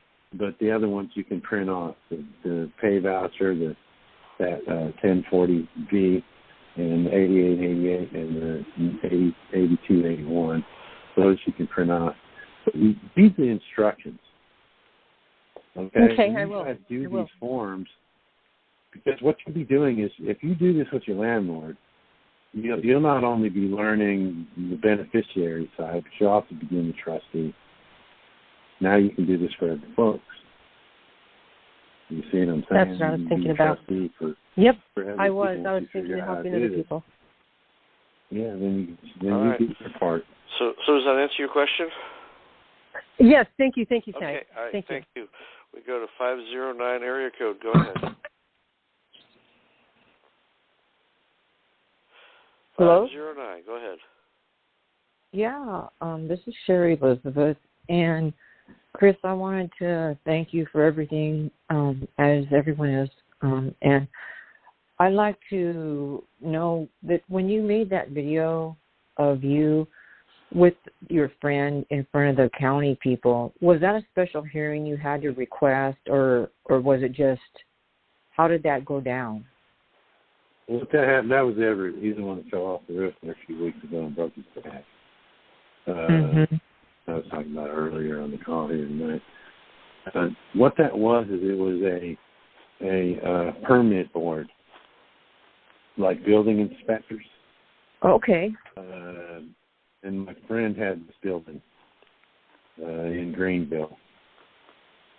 And they told him that he started remodeling it. So it was like a storefront type building. And he was remodeling the upstairs, putting apartments in it. And they were opening up the ground floor as a Messianic Jewish synagogue. Mm-hmm. The building inspector came in and said, hey, what are you doing? He said, he introduced him. I'm the building inspector. Now, this guy's been doing carpentry and construction work his whole life. He said, I'm just putting up some drywall here. Putting up some new drywall. He said, oh, you don't need a permit for that. He said, yeah, I know. And they let him go. And then as soon as he had it ready, he held synagogue here on a Saturday. And when they found out about it, the next Monday they came back in on him. Oh, wow. Start telling him all the stuff that he had to do. You know what I mean? Mm-hmm. putting sprinklers and all this other crap. And if you're gonna have public in here, this isn't public. This is my little brothers and sisters. This is a church. You might as well say it. And they pushed him. And if you don't get a permit for this and that, and do this work and that, we're going to shut your power off. Oh my goodness! Got a court order, especially when you've been paying it and stuff. They said, "Oh yeah, I bet." Like 2 days later, his power was cut off. Well, he lived in it with a generator, taking care of this old lady. He just had a generator down in one of the side rooms or something, and vented it out the side, and ran it. He ran the electricity, and when time to go to bed, then he went to bed. He got tired of that after about 2 years. He moved over here into Cobb County, bought 110 acres of land, and so they told him after they cut the power off and he moved out, there was a fire with the power off, right? Oh man, that's weird. They were trying to say it was one of those little LP tanks, like grill for your cooking grill, and but it wasn't even. The fire started in the stair downstairs next to the stairwell, and the can wasn't nowhere near the fire. Matter of fact, it didn't even burn. So the roof was caving in. They put the fire out. It didn't burn all the way up. So they put the fire out, and then they tried to tell him they were going to charge him $60,000 to do the demolition on the building and haul it off. He said, "What do I do, Chris?" I said, "Well, you're going to sell this to me. Sell it to me for two $20 gold pieces. We'll do us a contract and have it notarized, and you can sell it to me. And I'll go down there because I can't help you out with this hearing that you're going to. I can't come down there and say anything unless it's mine." He said, "Okay, we'll do it." I said, "In a year, I'll sell it back to you. And then it won't be registered anymore." He had the property registered. If your property isn't registered, they can't come by and tell you what you can and can't do. The building inspectors can't even get on your property without being trespassed. How do we get our property unregistered? See, this is the whole thing. Right now, this is my situation. Where my land and home are, it's in an unincorporated area. It has been lawfully recorded as Red Mountain acreage, and it says on that recording that there are no tax parcels yet assigned. But get this, they have a fictitious citus attached and a fictitious street address, and in a city where my land and home aren't. Benton City is like 10 miles from my house.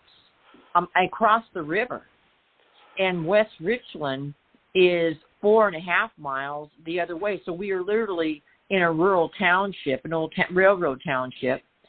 And so basically for the last 2 years, I've told them to produce the contract.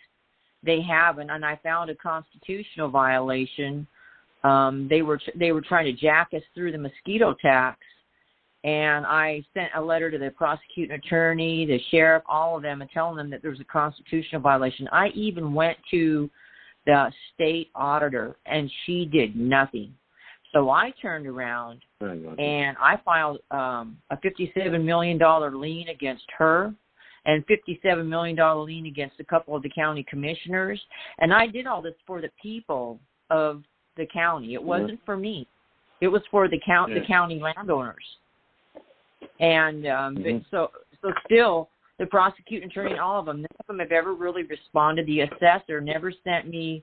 I told him that he needed to send me a copy of the signed assessment, and he never did. I mean, everything is pointing to fraud.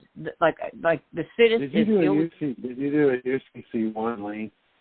Oh, yeah, I did it in Colorado on all of them. And it was for, like I said, for the people. I didn't do it here in Washington because I know the state of Washington is so born down and corrupt. I mean, it's this is a terrible area.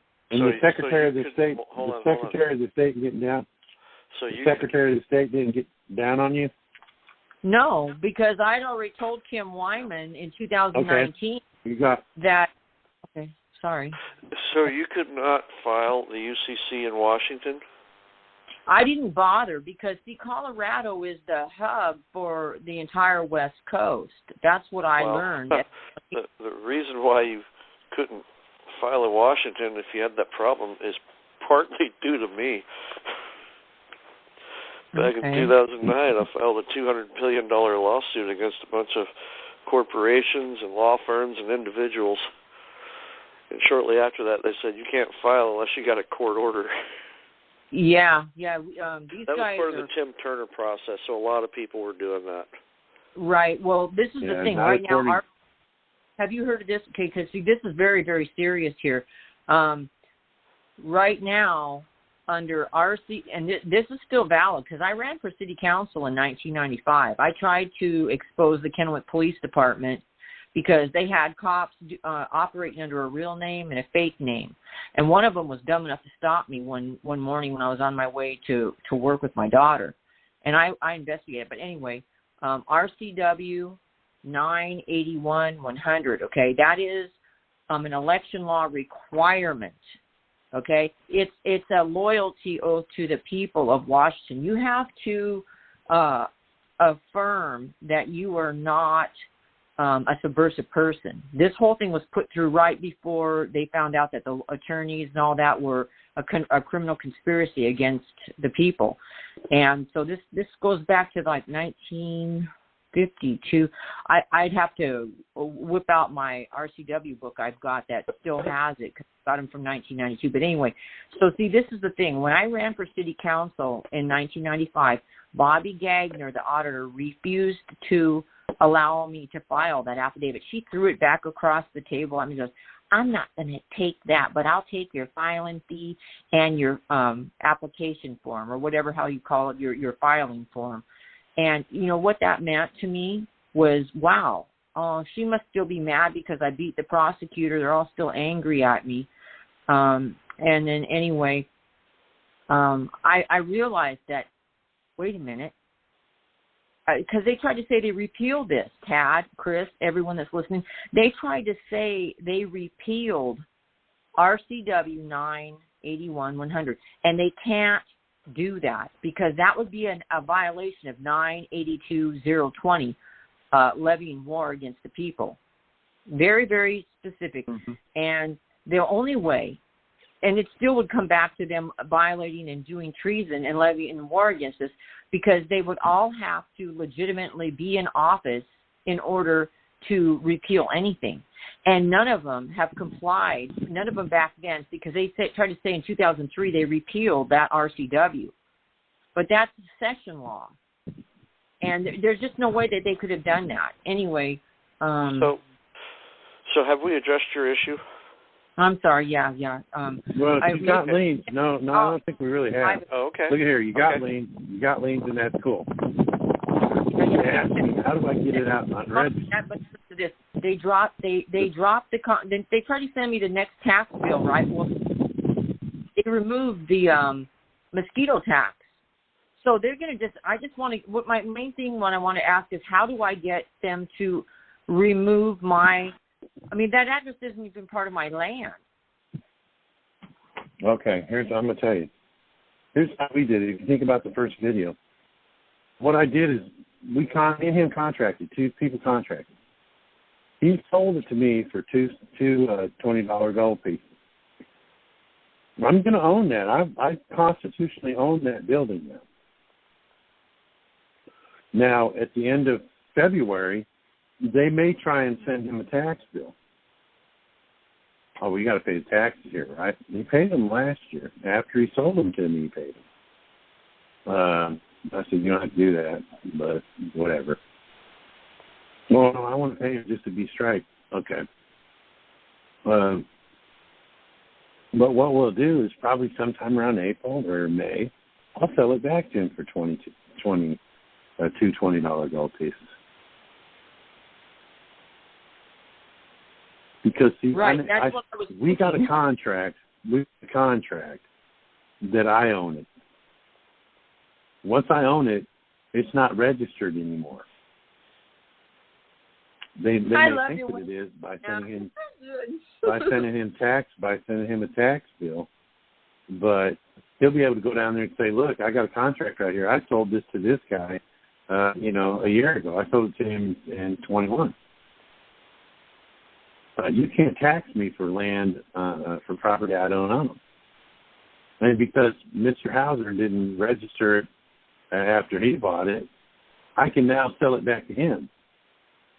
So what I'm suggesting is go ahead and make your contract. Find you someone that you can trust. I mean, because you got to trust. They're going to own your property for a year. Sell it to them. And then in a year, let a year go by to see when he gets the notice, he can go down there and say, I don't own this anymore. Well, I can even go down there and say, I own this. My friend came down here and said, you tried to charge him taxes. You can't charge him taxes on property you don't own. I'll tell them the same thing. And they'll probably say, well, you need to register your deed. No, you need to get these because I'm not registering it. Right. Black's Law, 9th edition. Black's Law, 9th edition, revised edition. The registration, it means to secure property for sale to the public. When you registered your land, you agreed that you sold it to the public. When you register your car, you agree that it belongs to the state. When you register your child in the school district, you just registered your child's trust into the school district. Now they can bring CPS in and have all this stuff that we're seeing now with drag queens in school and the crap that's going on in our public school. The reason they can get away with that is because they own your children. Right. I'm gonna let somebody else. I'm so grateful to have been able to get on and speak with you directly, brother. I'm regularly, and you too, Tad. And I'm gonna continue to listen. And I'm gonna email you, Tad, because I wanna donate to you. So, I don't do PayPal. So anyway, how do I turn this off so I can? Well, it'll just turn off. You just stay on the line, and I'll take care of it. All right, Gary, you're next. Hello, good evening. Go ahead. This is Gary, and we've talked a couple of times. I have actually 4 questions or issues I'd like to pass by you. The first is that it appears to me that people are not getting paid from the 1099. I have had payments on using a 1099 out for 6-7 months now, and the people have not been paid. They put in all the paperwork, 1099, the 8888, and everything. I was paid by a 1099 that I accepted, and the IRS sent me back the 8888 with no explanation. Okay. Did they send you a check then? Nothing. How was you paid then? How was you paid? I accepted it. I accepted a 1099A as payment. And they didn't pay me. That's correct. 8888 back? Yeah. That doesn't make any sense. Did they say No, why? it doesn't. No letter. So you just got did you get everything sent back to you? Nope, just the 8888. Just the 8888? That's crazy, man. That's crazy. Now, none of us, 3 of us have done this, and none of us have received anything from the IRS. Are you the only one? And we did it by... Are you the only one that got an 8888 back? Yes, I am the only one of the 3. The other one hasn't heard anything, right? Nothing. The other 2 haven't heard anything yet. Nothing. Well, that's what I'm saying now. The 8281. I've been talking with a few folks, and we may have to do an amendment.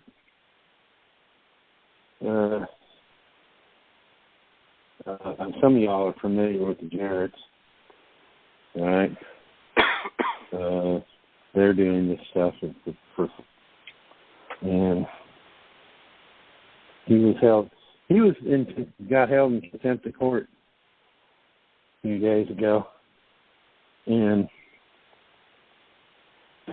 like 10 days, I think they said, the terrorist said he got, and that's one thing I was wanting to talk to him about before he got mad, was amending these. Because when you do an OID, you have to do an 8281. We didn't back in 2016 because they weren't required in 2016. And that's my bad. In 2018, while I was locked up, the UCC said that they had to be accompanied. They had to accompany an OID, and that's what that is, y'all. Is it designates the trustee. So when they send you the money, it identifies it when you send the whole packet of papers in. That may be the reason why it's all being held up. But some folks are using them and working. It's not a lot. There's not a lot. It seems to be a crapshoot. It is. It really is. And it's like with all these processes. You got the W-4 sandwich thing going on. And you got some people that are, having success with this. And then some people that are doing the exact same thing don't. And they could all be sitting around waiting on me to get fired up. The foundation may get yours one day. And the maybe. Saying, pardon me? I wouldn't doubt it. Not to get too sidetracked. But there's a lot of stuff happening right now. People are starting to ask questions about that whole deal. Okay, my second item is a conditional acceptance. I put in over a dozen of them to the IRS Treasury, and once again, I have not heard anything back. There's been no payment. You're talking about contracts, right? Assignments and contracts. That is correct. Okay. Have they all been past 45 days? Oh yes, every one of them. Well, then you got contract. Okay. You know the language of your contract, right? Yes. What you put in there? Well, they had 25. They had 45. They're supposed to respond in 45 days. They're not supposed to respond. What happens is you have a contract. So well, I sent a letter to the CID. I didn't hear. I haven't heard from them. You say I haven't heard from them. Why? Because they agree to your contract. You know what I'm saying? But they never sent the money. They never sent the money they were supposed to. It's probably in trust credits. But that wasn't part of the terms of the contract. I put the terms in the contract. The terms was that, let's see, on one of them, 30% was to be... payment terms. Yes, these are the payment terms. 30% was to be placed into my account, and the rest could go into trust. And you did it on... I was being very nice. Well? No, just on one of them. The others, they, of course, they kept 35% for services, and the rest of the money was to be transferred to my bank account. Never heard from them. Yeah, you got if you don't hear from them, I know that much. Your contract is valid. So what would be the next tape?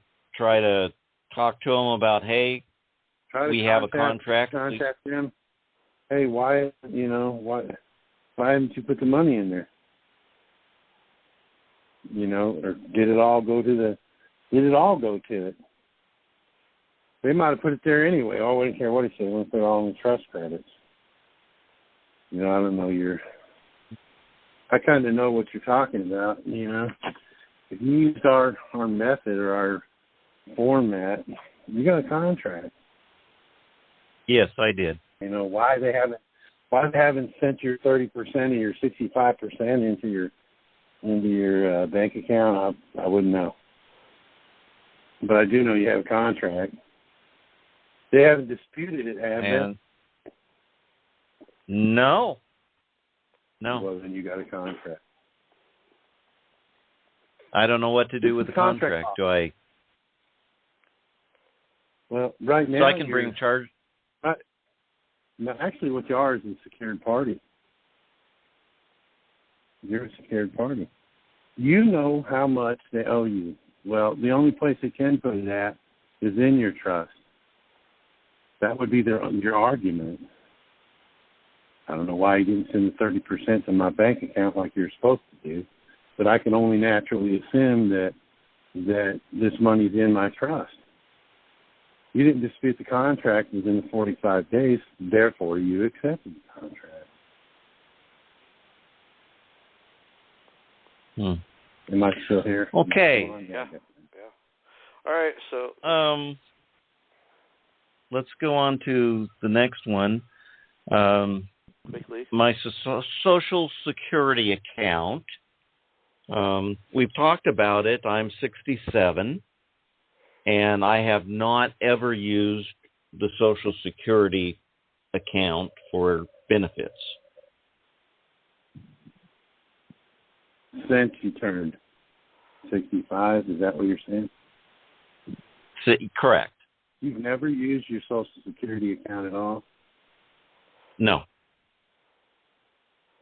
Since and you were going to help me on that, and then I guess you became ill at the time, and that was of much higher importance in my mind. You're trying to. So after 65, you stopped using the number. You put it on any kind of form with the signature and the date. Not that I can think of. I quit using my Social Security number. As long as you know you have him for a fact. You haven't used it on anything. You could go in and say, look, I want the on-ledger. This trust matured, and I haven't used it since then. So it's useless for me. Now I need an on-ledger and an off-ledger. What you do is you go into the Social Security office, and you ask one of the representatives, don't put your Social Security number in the kiosk, right? They'll say you got to, put your number in there and take a ticket. Don't say that. Go in there and say, I can't use that kiosk. And if you have to, tell them why. Because I haven't used it since I was prior to 65. And I need to speak with a supervisor. A private conversation with the supervisor. Then once you get this supervisor, you tell them, look, I haven't used this trust since before, since or after turning 65, and the trust matured back on my birthday when I turned 65. So what I need is an on-ledger and an off-ledger account of the trust, and that's it. You got to remember, they are your trustee. They're your trustee. Okay. Last item. Yeah, go ahead. Okay, last item is veterans. I'm a veteran, and a while back I was going to a private doctor who was giving me a prescription that was helping me substantially, but then I couldn't afford it anymore. And so I went to the VA, and the VA refused. They said, you don't need it. Is there something I... Because most of the time, all they got is... If they've got medications that you want to take, chances are it's a generic. If there's a generic version, that's what you're going to get. That's fine. I don't care as long as it works. As long as I get it. But how do I get them to get it? Because it says, well, for your age, you have normal indicators, and so we don't think you need it. I said, well, this doctor over here said I do need it. He gave it to me, and it worked. Okay. But the VA... Here's what I would suggest. If you're using the VA and you also have, like, Medicare or Medicaid, go to that doctor. I don't have Medicare or Medicaid. So you have this other doctor, right? That used to prescribe this medication to you in the VA. Right, a couple of years ago. He quit. Now, I don't know where he's at now. Yeah, I would suggest, if you can, find a doctor that will prescribe it to you on the outside, and they can send a prescription into the VA's pharmacy, and the VA's pharmacy will fill it. Really? I didn't know that. Did it that way. Yeah, I do it all the time. Okay. People say, these outside doctors now, they say, what pharmacy do you go to? Well, I use Walgreens, but you can also call this pharmacy, and it's the VA's number, the VA pharmacy number in Johnson City. Mountain Home is what it's called. And then Mountain Home will fill it. They'll fill private physicians' stuff for veterans. They will do that. And then that's not an option. It's not an option anymore about whether or not you think I need it. Well, it would certainly help me. It would certainly help my quality of life substantially. All right. Yeah, man. So there's your answer. We got to get going. That's everything. That's everything. Thank you very much. Thank you. 612 area code. Go ahead. Hello, can you hear me? Yes, go ahead. Yes, ma'am. Okay, great. Okay, awesome. Hey, Chris, this is Holly, and I need about, 3 minutes of your time. Just about ready to send in my first packs for my first clients. I've been working for the last 4 months to create a 508c1a and help as a trustee for people before I found out about your private bank. So, I'll morph into what I need to morph into when we get that up and running. But for the next, 6 to 9 months until these people down the line here can get help through your bank, I was planning on continuing on as a trustee. And I was just going to send in my first packs when I heard about the 8281 last week. So I did my homework and I've gone through, I think I have it right. And I'm just wondering if you could audit me quickly. I think I know what I have on here is right, but I'd really like to just have you check it. I could probably just run through it verbally quick because I've got one here. I'm wondering if you could do that and we could see if it would work this way. Okay. There, go ahead. Okay. Section 1 is the issuer, the beneficiary? What form? Or the trustee? The trustee. Section 1, issuer information. The trustee is the issuer, not the beneficiary? So what form? Yeah. What form are you? She's talking about the 8281. Right? Okay. 8281. Okay. That's how you're talking about. The 8281, part 1. The 8281 identifies the trustee. Okay. Okay. So the issuer's name would be the trustee, because they do have this. Excuse me. The second half of Section 1 asks for the representative. The first half they ask for the issuer's information and issuer's social, and then the second half of Section 1 is name of representative. I have seen people. Yeah, I've seen people do it. Sorry, a horse hay. It'll get through my throat in a second here. I've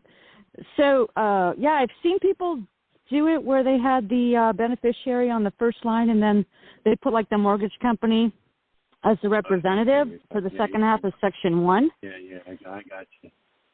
So I was trying to extrapolate from that how I would do it. I'm trying to pull this up. I'm trying to pull this form up in front of me. Okay. I did email it to you if you want to check emails quick, but I emailed it to you on your Proton mail yesterday. Yeah, on your. Otherwise, if you just put in IRA, pull mine up because then we can look at it together. I emailed it from Solstice Movement 21 at Gmail. That's yesterday or the day before. Yep, Solstice Movement 21, and you'll see an attachment paperclip.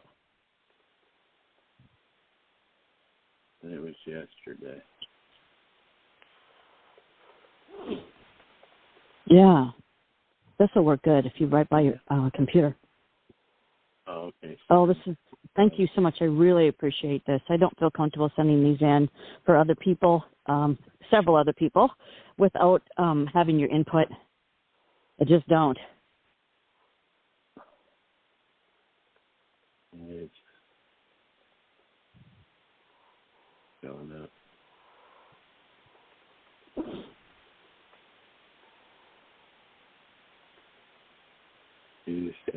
Tuesday. I don't see it here. Could it be in your name? What's your first name? Me? Yeah, what's your first name? Holly. Holly? Yeah, Holly. Yeah. Holly. The email was Holly came from Miami. H as in holiday. Holly as in 12th day of Christmas. Yeah. I don't see. I sent it to your Gmail too. You can maybe look in that one too, but it should be in the Proton mail. C.A. Hauser. Oh, I was looking in my Proton. Sorry about that. I was looking in my Proton. It is from both. I sent it to you both times because I thought maybe you weren't getting your Gmails anymore. So I sent it a day or two ago to the Proton mail. I think it was a Tuesday. It was actually Tuesday in the middle of the day. I remember now. Tuesday afternoon-ish. I could resend it real quick too if you want me to. Just go back in my. But wait, I'm not sending in my Proton now. But I could. I got it right here, Holly. Okay. I got it right here. 2 attachments. Yep. Yeah. Because I added the 8811 because my old mentor, this video I was going through, Ambassador M1, I don't know if you heard of him, but he's pretty popular. This is 8811. Yeah, I sent both because I was going to ask you about that as well. It was recommended to add an 8811 with the 8281, so I did a template of both, and I wanted your input on that.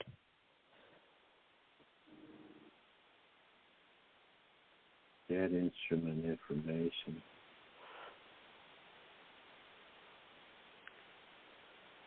Let's see. So the John Allen Doe, Social Security. That would be the beneficiary. Yeah, that's the beneficiary person. Yeah. Generic. And then if it's trustee, I just wrote trustee down. Trustee. Yeah, you got it. Do you think that's do you think that's correct? Representative. Yeah, I think it is. Would I put my business name 3A in 3A? Would I put Solstice Movement for the name of representative, or Holly Burns, Executive Director, Solstice Movement?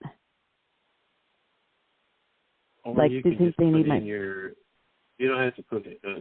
Is it all going? It's all going to your nonprofit, right?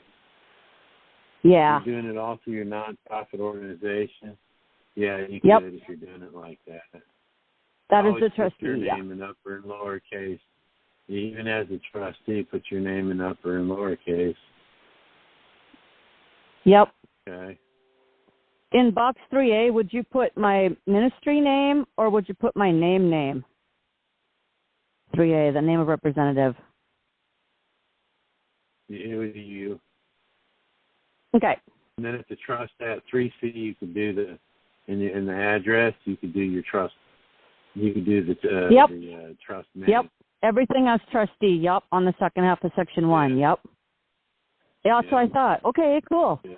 All right. Does it matter the format of the? Excuse me. You go first. No, I was just going to start talking about this 8011 information. Okay. Well, I want to hit the second half of the. Okay, so a question of box 2 on the 8281. M1 likes to put the taxpayer's identification number when they're asking for an EIN like that. Does it matter if it's got that's just a social with the format of the first 2 numbers and a dash, like an EIN number formatting? Does it matter? On the 1099As, I didn't do it like that on their 1099As. I did it just as the regular formatting. Do I need to change that? On their 1099As, you're going to use, you do it out like you would. You don't even need to. For the 10 number on the borrower on the 1099A, you don't even need to dashes. You can put them all. I didn't think so. I figured they got the number. All without dashes. Yeah, they already know. Okay. Does it matter on box 2 on this? Is that really important? Is it important on this 8281 to use the format I have on the template, or doesn't it? I mean, should I use that format? Do you recommend that? I would. It doesn't really matter. Yeah, I would. I try and stay as close as you can to the original. Yeah, and the 80. I couldn't tell you much about the 8811 because I've spoken to some folks briefly about this remake. I thought I'd just add it to be safe, just because that's what Ambassador M1 said to do, and I've worked with him before. I don't think it can hurt anything, can it? Okay. Anything at all. Second half of part 2, 8281. The second half. Do I have that correct or not? And do I get that QSIP number on the back of the Social Security number for box 4? I heard that's pretty important. Is what I heard. I mean, I don't think it's going to hurt anything, right? No, it won't. Not at all. Okay. And then I didn't know if I had those other boxes right. If you could just audit my second half and see if you would put those. I saw somebody else. I don't know if I should check the little boxes the way I have them checked, contingent. I don't really even know what that means, what those boxes mean. Well, you know what? If it's not plain, I don't even check them. Okay, so I'll just leave those boxes blank and not even put anything in there. Yeah. For 7 and 9. Remember that they should know that you're not, when you're doing this stuff, anything you do wrong, they're going to send it back. And they're going to say, look, you need to correct this. Or that's what I'm trying to avoid. You don't even need it. You don't even need to send an 8811. You know what I'm saying? Yeah. That's why I always say, hey, put it in there. Let them. What do you think about what I put in? Wait a minute. This isn't supposed to go in here and then throw it in the shredder. You know what I mean? I know. I don't want to delay, with the problem with so many people at the IRS right now and so many people sitting on ASA, and I was trying to be as correct as I could because the last thing I want to have to do is go back and amend and correct all my clients' forms. Box 14 I got from M1. He said that that's a huge asset class fund for Social Security funds and birth certificate funds, and that's what he put for description of where they're getting the money from, the PIMCO All Asset Class A Fund. Would you put that, or would you just put something more simple?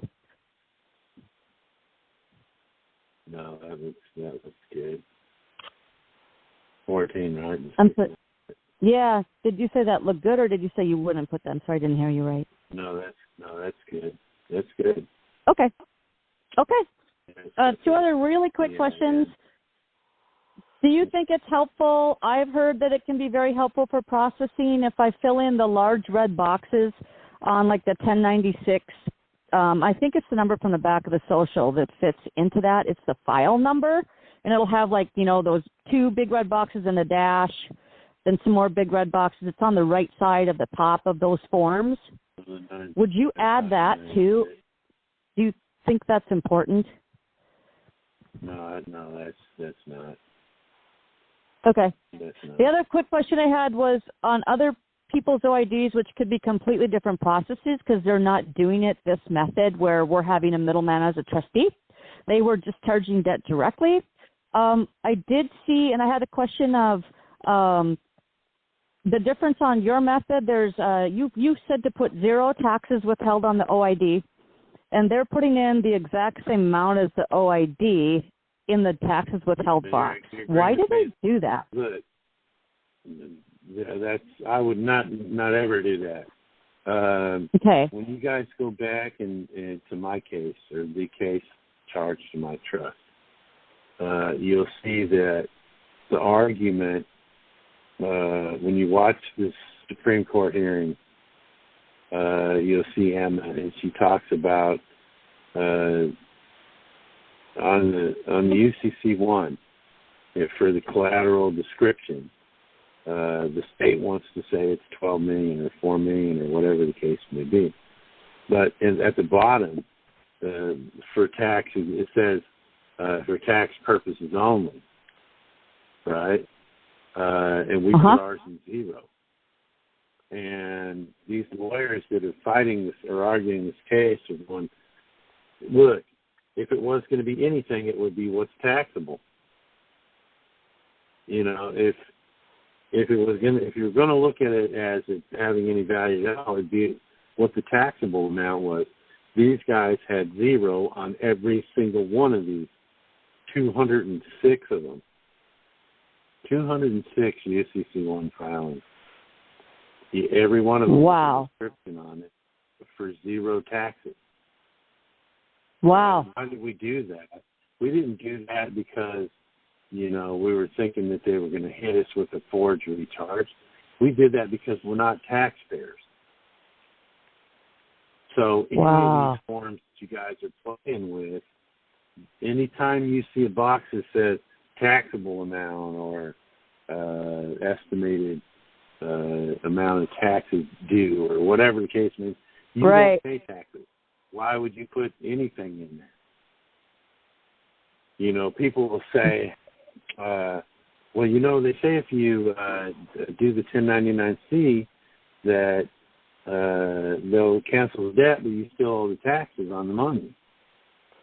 No, you don't. You're not a taxpayer. Every taxpayer is Cestui Que Trust. Right on. You're not a taxpayer. Anytime somebody tries to tell you owe taxes, you can argue and say, no, I don't, because I'm not a taxpayer. I'm not, by definition, by legal definition, I'm not a taxpayer. I'm a sentient being.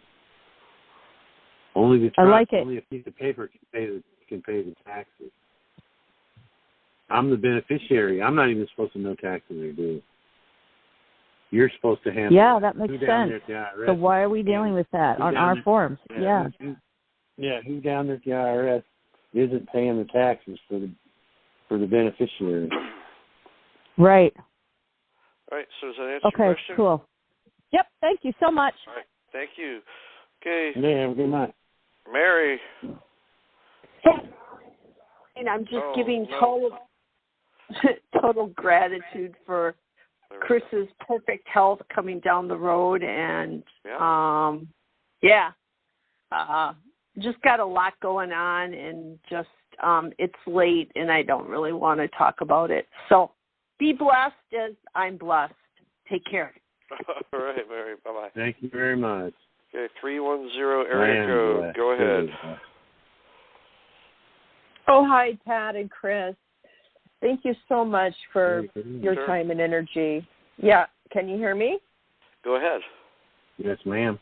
Can you hear me now? Yes. Yes, ma'am. Oh, okay. All right. Thank you so much for the time and energy that you guys put into helping us all. So I'm really in a pickle, and I did the coupon voucher process for a credit card with B of A. They kept the coupon, and they did not zero out the account, and they never responded in any way, nothing. No letter, no nothing, no communication at all. So then I sent them conditional acceptance, of course, no response. 6 months later, I receive a letter from a law firm that they're a debt collector to collect the debt for B of A. So I wrote on the letter, I do not accept your offer to contract, and sent it back to them because I'd never contracted with that law firm. 2 days ago, I get served at my door for a summons. They're suing me for the debt.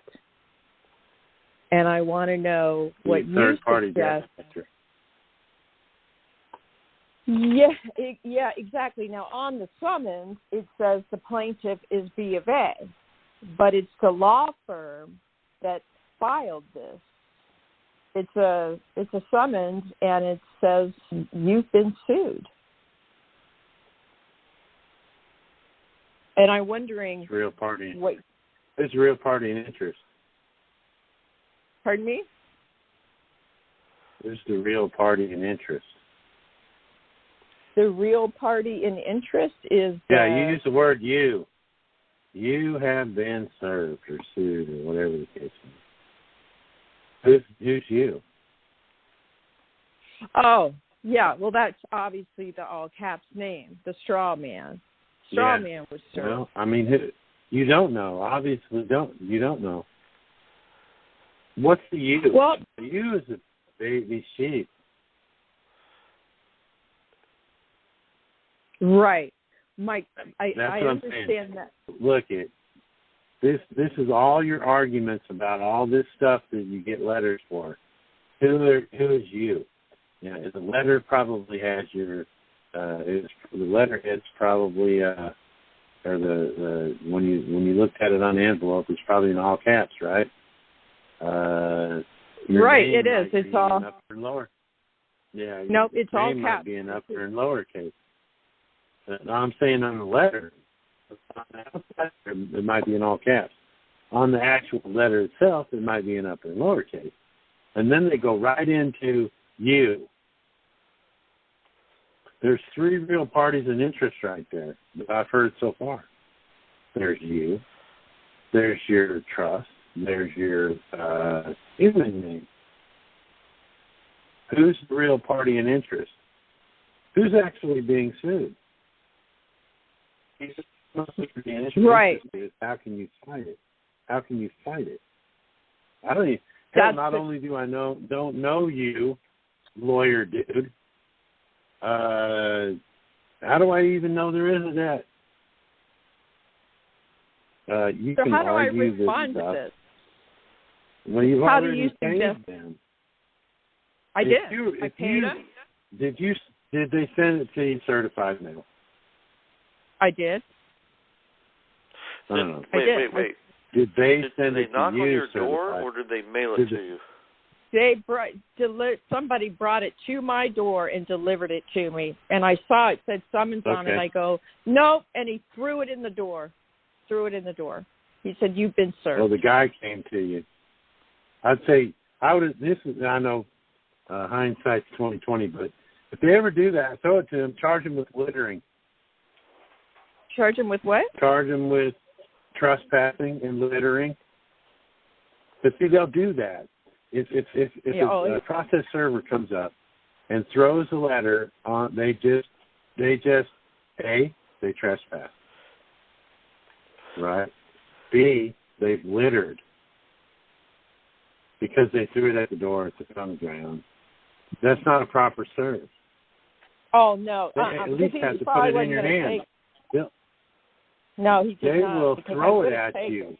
They will throw it at you and hit you with it. That's assault. Have them arrested. So how do you? When they.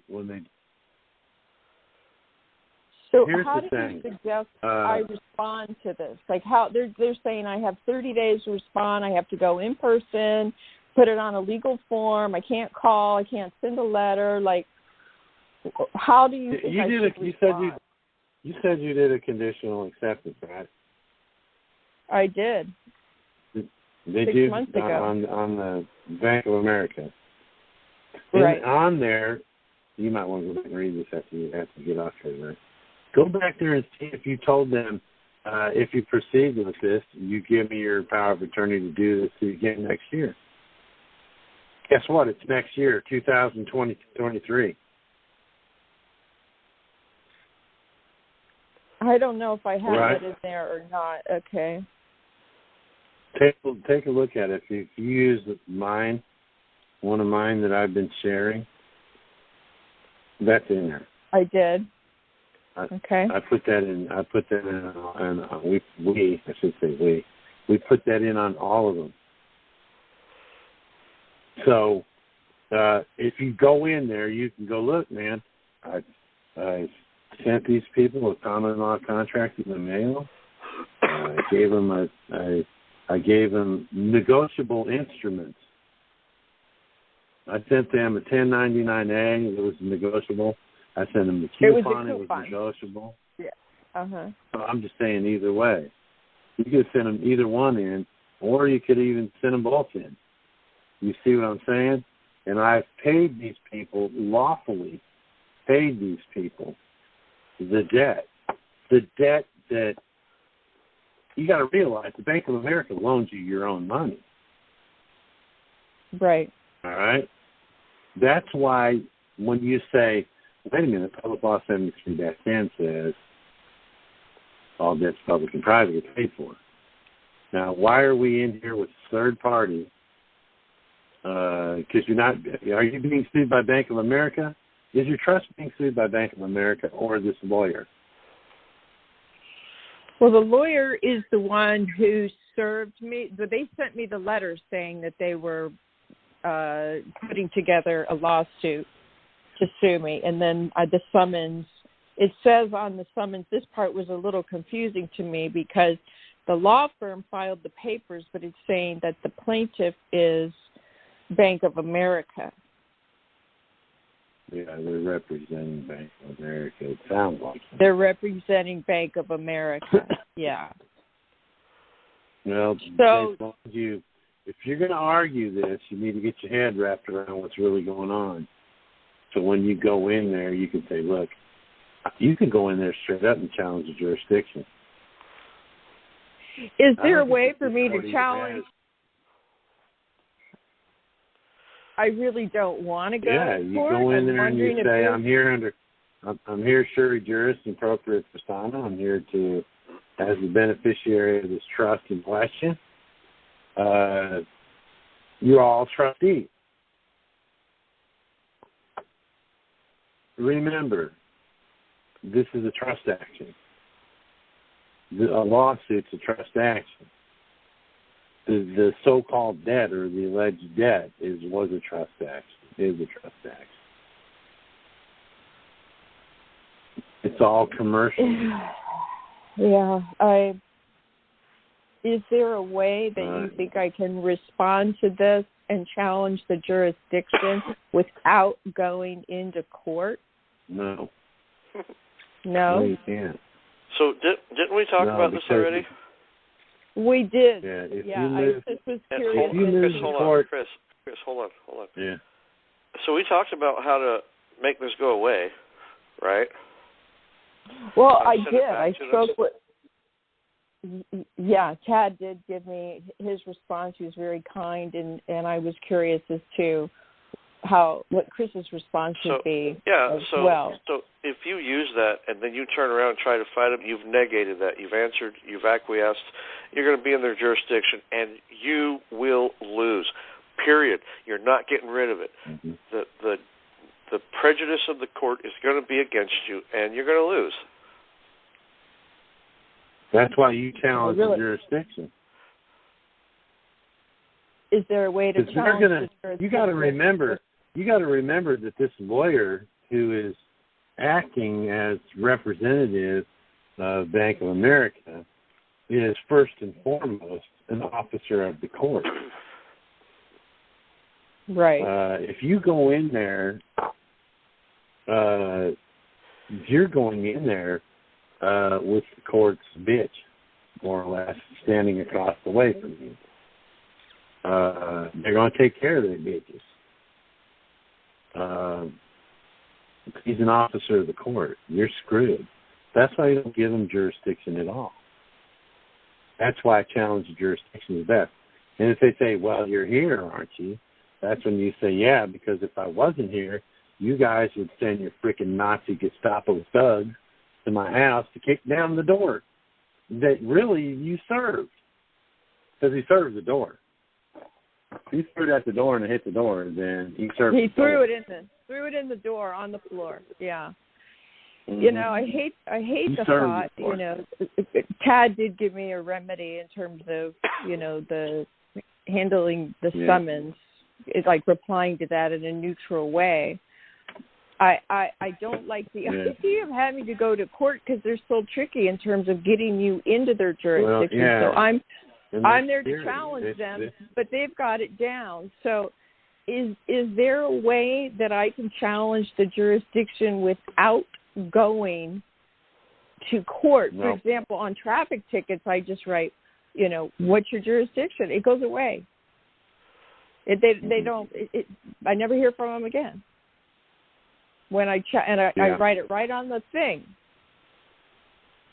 So, in regards to the summons, the actual summons, is there a way to challenge the jurisdiction without going into court? No, because see, if you're talking about doing that, then you're talking about, well, I'm going to have to file a motion into the case. And by doing that, you're actually granting the jurisdiction. You're saying that I believe you have jurisdiction, so pretty please look at my motion. Right. That's what I'm saying. You got to go in there. You got to go in here, sure, juris and propria persona. I wouldn't be here today if I wasn't under the threat of duress. You guys are going to kick in my doors or pull me over on the street and steal my car. Yeah. So I'm down here as the beneficiary of this trust. What is it you're going to do that's going to benefit the trust today? Trustee, judge, John the judge or whatever. Yeah. All right. You got to do like I did in the first video. You got to go in there with knowledge. And you got to shut them down. Going in there, yeah, because I know they're going to try and trick me into their jurisdiction. All they're going to do is get a judgment. Worst case scenario, they're going to get a judgment. And there's ways to take care of that too. Absolutely. Yeah. Okay. They so can't Tad, imprison you. Look in your state constitution, and you're probably going to see somewhere in there that a man cannot be imprisoned for a debt in a civil matter. So you don't have to be scared of jail. And if they want to start hollering, I don't like the idea at all. So nobody does. You know, nobody does. Yeah. So but Todd, once you have the knowledge, yeah, go ahead. Go ahead. Yeah, the whole thing I've never been served. I mean, this whole thing just has me in knots. But Tad, in responding, like in the neutral response that you suggested, I mean, does that just really go away? Like when you do that? I just can't like imagine. I worked with Matt. I worked with Matt, and he's got like 70 or 80 of them that went away. We had this one gentleman we worked with, and for some reason, for him, it did not. So it's they not just drop it? He got a default judgment, but we can deal with it. But for the other, yeah, okay, I hear you. But for the ones they just drop the case, because these attorneys seem like they're really playing hardball. Okay, well, you can play hardball too. You know, I mean, if you want to go to court, which it sounds like you do, then I don't. No, I don't. Oh, she really sounds like she really wants to go. She really, very. Well, yeah, you do. Because I gave you the way to get out of it without having to go to court. Yeah. And if you do get a judgment, send them Colombian pesos, print out dollar signs, send them Monopoly money, whatever. It's all prepaid. It's already been paid, so you can send them you can send them newspapers. Here's your payment. And let me tell you, I got a judgment against me. It was a knockdown, drag-out fight for like a year. They got a judgment against me. 3 years later, they sent me a bill. I sent them a bonded promissory note. That was like 7-8 years ago, and I haven't heard back from them. Okay. Because I'm just trying to gather. Once you give them something, it trips them up. They can't say that they didn't get paid, which means that you can sue them. You can be the plaintiff and go after them, and they can only be sued so many times before they lose their insurance. Okay. All right. So. Okay. Well, I appreciate the input from both of you guys. I'm just processing this from all angles. I'm really freaked out about it. I've never been served. It has me, really twisted in knots. Okay. So, I appreciate it. If you're going to go, have fun. If you're going to go, have fun. Be knowledgeable. Put it all in your back pocket. Doesn't sound all right. like fun We're to me. moving on. All right. Okay. Thank you. 770. Go ahead. Hey guys, how are you? Can you hear me okay? I can hear you. Go ahead. Yeah, brother. Well, first of all, Chad, Chris, I just want to thank you guys for all of your contributions to the freedom movement. Thank you. Yeah, I have a quick question for you. I did a loan during the pandemic. I did it online. I never signed a physical form, which means I did it digitally, and now the payments are due. Being that I can't request a physical copy of the contract because it was signed digitally, I'm trying to figure out how to be able to handle that to get the process started. You got a contract that you, back during COVID? What's the contract? So because I signed online, I didn't sign a physical form. I signed digitally online. So I never had a physical copy. I can't request a physical copy of the contract because I signed digitally, online. I did the application online, so I can't request a copy of the contract. You mean they couldn't send you one? They just go back to, well, you created an account, you did it online, so we can't send you a contract. And it's like a credit card. It was actually a loan. Okay. And they can't send you a copy of the contract? Yeah, they're saying they can't send a copy because there was no physical, contract. They'll have to if this goes to a court, they're going to have to show it. They're going to have to show a signed contract. They can't just say, well, we got it online without showing it. They're going to have to show it. I did a digital signature. Right, exactly. Yeah, I did like a digital signature. And they should be able. Did they send you paperwork right after you did that in the mail? No, they didn't. They didn't send you a contract in the mail? No, everything was done online. You're supposed to get that, man. You're supposed to get a copy of the terms of the contract. They shouldn't be able to withhold that. I would call them and say, look, until I get a copy, I don't know you shit. Right, that's request a copy of the contract with your electronic signature on it. You mean tell me they can't take your electronic signature and paste it on a freaking contract? Makes total sense. I don't know you guys why. You can produce a contract with my signature on it, wet or otherwise.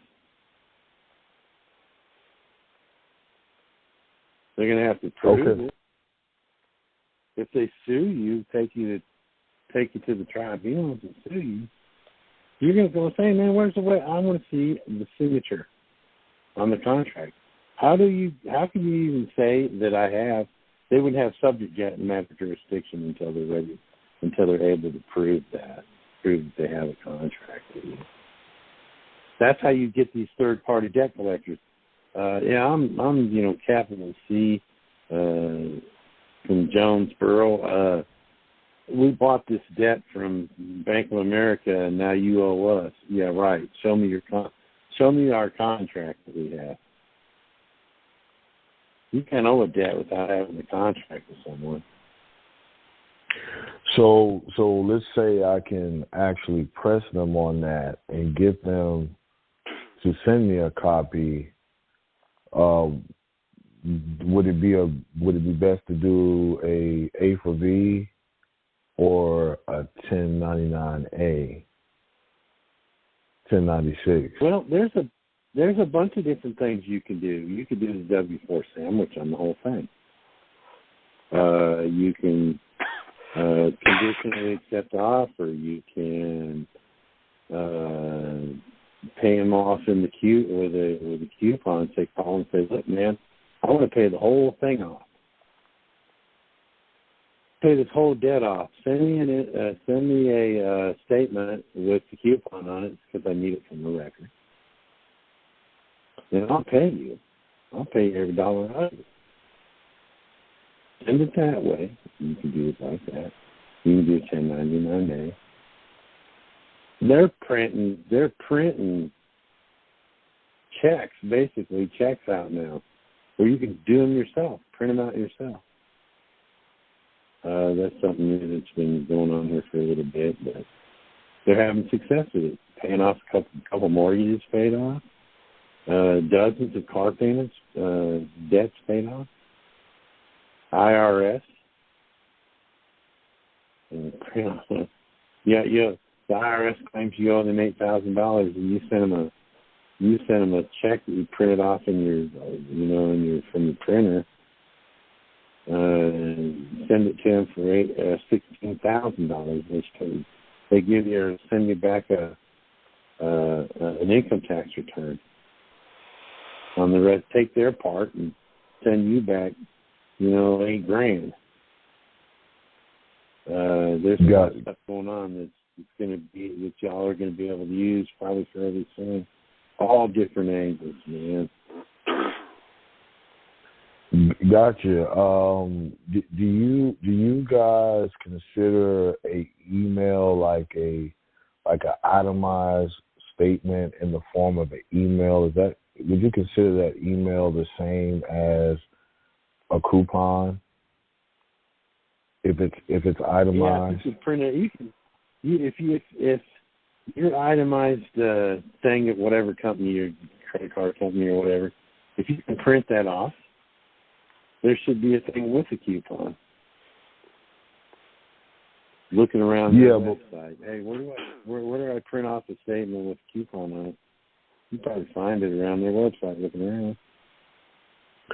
Yeah, I actually got an auto company. They sent me an email with a letter. The letterhead was on it. It didn't have a coupon, but they gave me an itemized statement, the principal balance, and all the other information. And, you know, it was in the form of an email. So I said, well, I should be able to print that off. I have a record that they send it to me. It was from their address, and respond accordingly to it that way. You probably could. You could probably even create your own coupon. If they don't even have it, you could probably just print one out. Print out a coupon set up for them. Oh, that's interesting. Put the whole amount in the box and flip it over and sign it with the beneficiary signature and send it to them. Here, I've made an attempt to settle this debt. We have a common law contract. You agreeing that you accept this? A lot of this could be dealt with that way. I like that. Take your pick, man. But remember, there is no debt. There really is no debt, man. I hope that helped. Yeah, it does. Did that answer your question, bro? Yeah, it does. And I just want to know one more thing, actually, one simple thing. When this particular audio, will this be posted tomorrow on your YouTube? I'm probably about 4 or 5 audios behind. I'll probably do 2 or 3 this week, 2 or 3 next week. So it might be a week or 2. Gotcha, but it'll be like posted on YouTube. Okay, cool. It'll be like today's date. Yes. Yeah. Gotcha. Okay, guys. Thanks for your time. I appreciate it, man. You. All right. Bye-bye. All right, man. Thanks for being with us tonight. Okay, so Chris, I'm exhausted. It sounds like it. Yeah. We've got a little finishing up to do here after it's over. So everybody, thank you very much for joining us on these calls. We really appreciate it. Be sure to join our mailing list at youhavetheright.com and consider joining our monthly membership as well. And we'll see you again next week. Good night, everybody.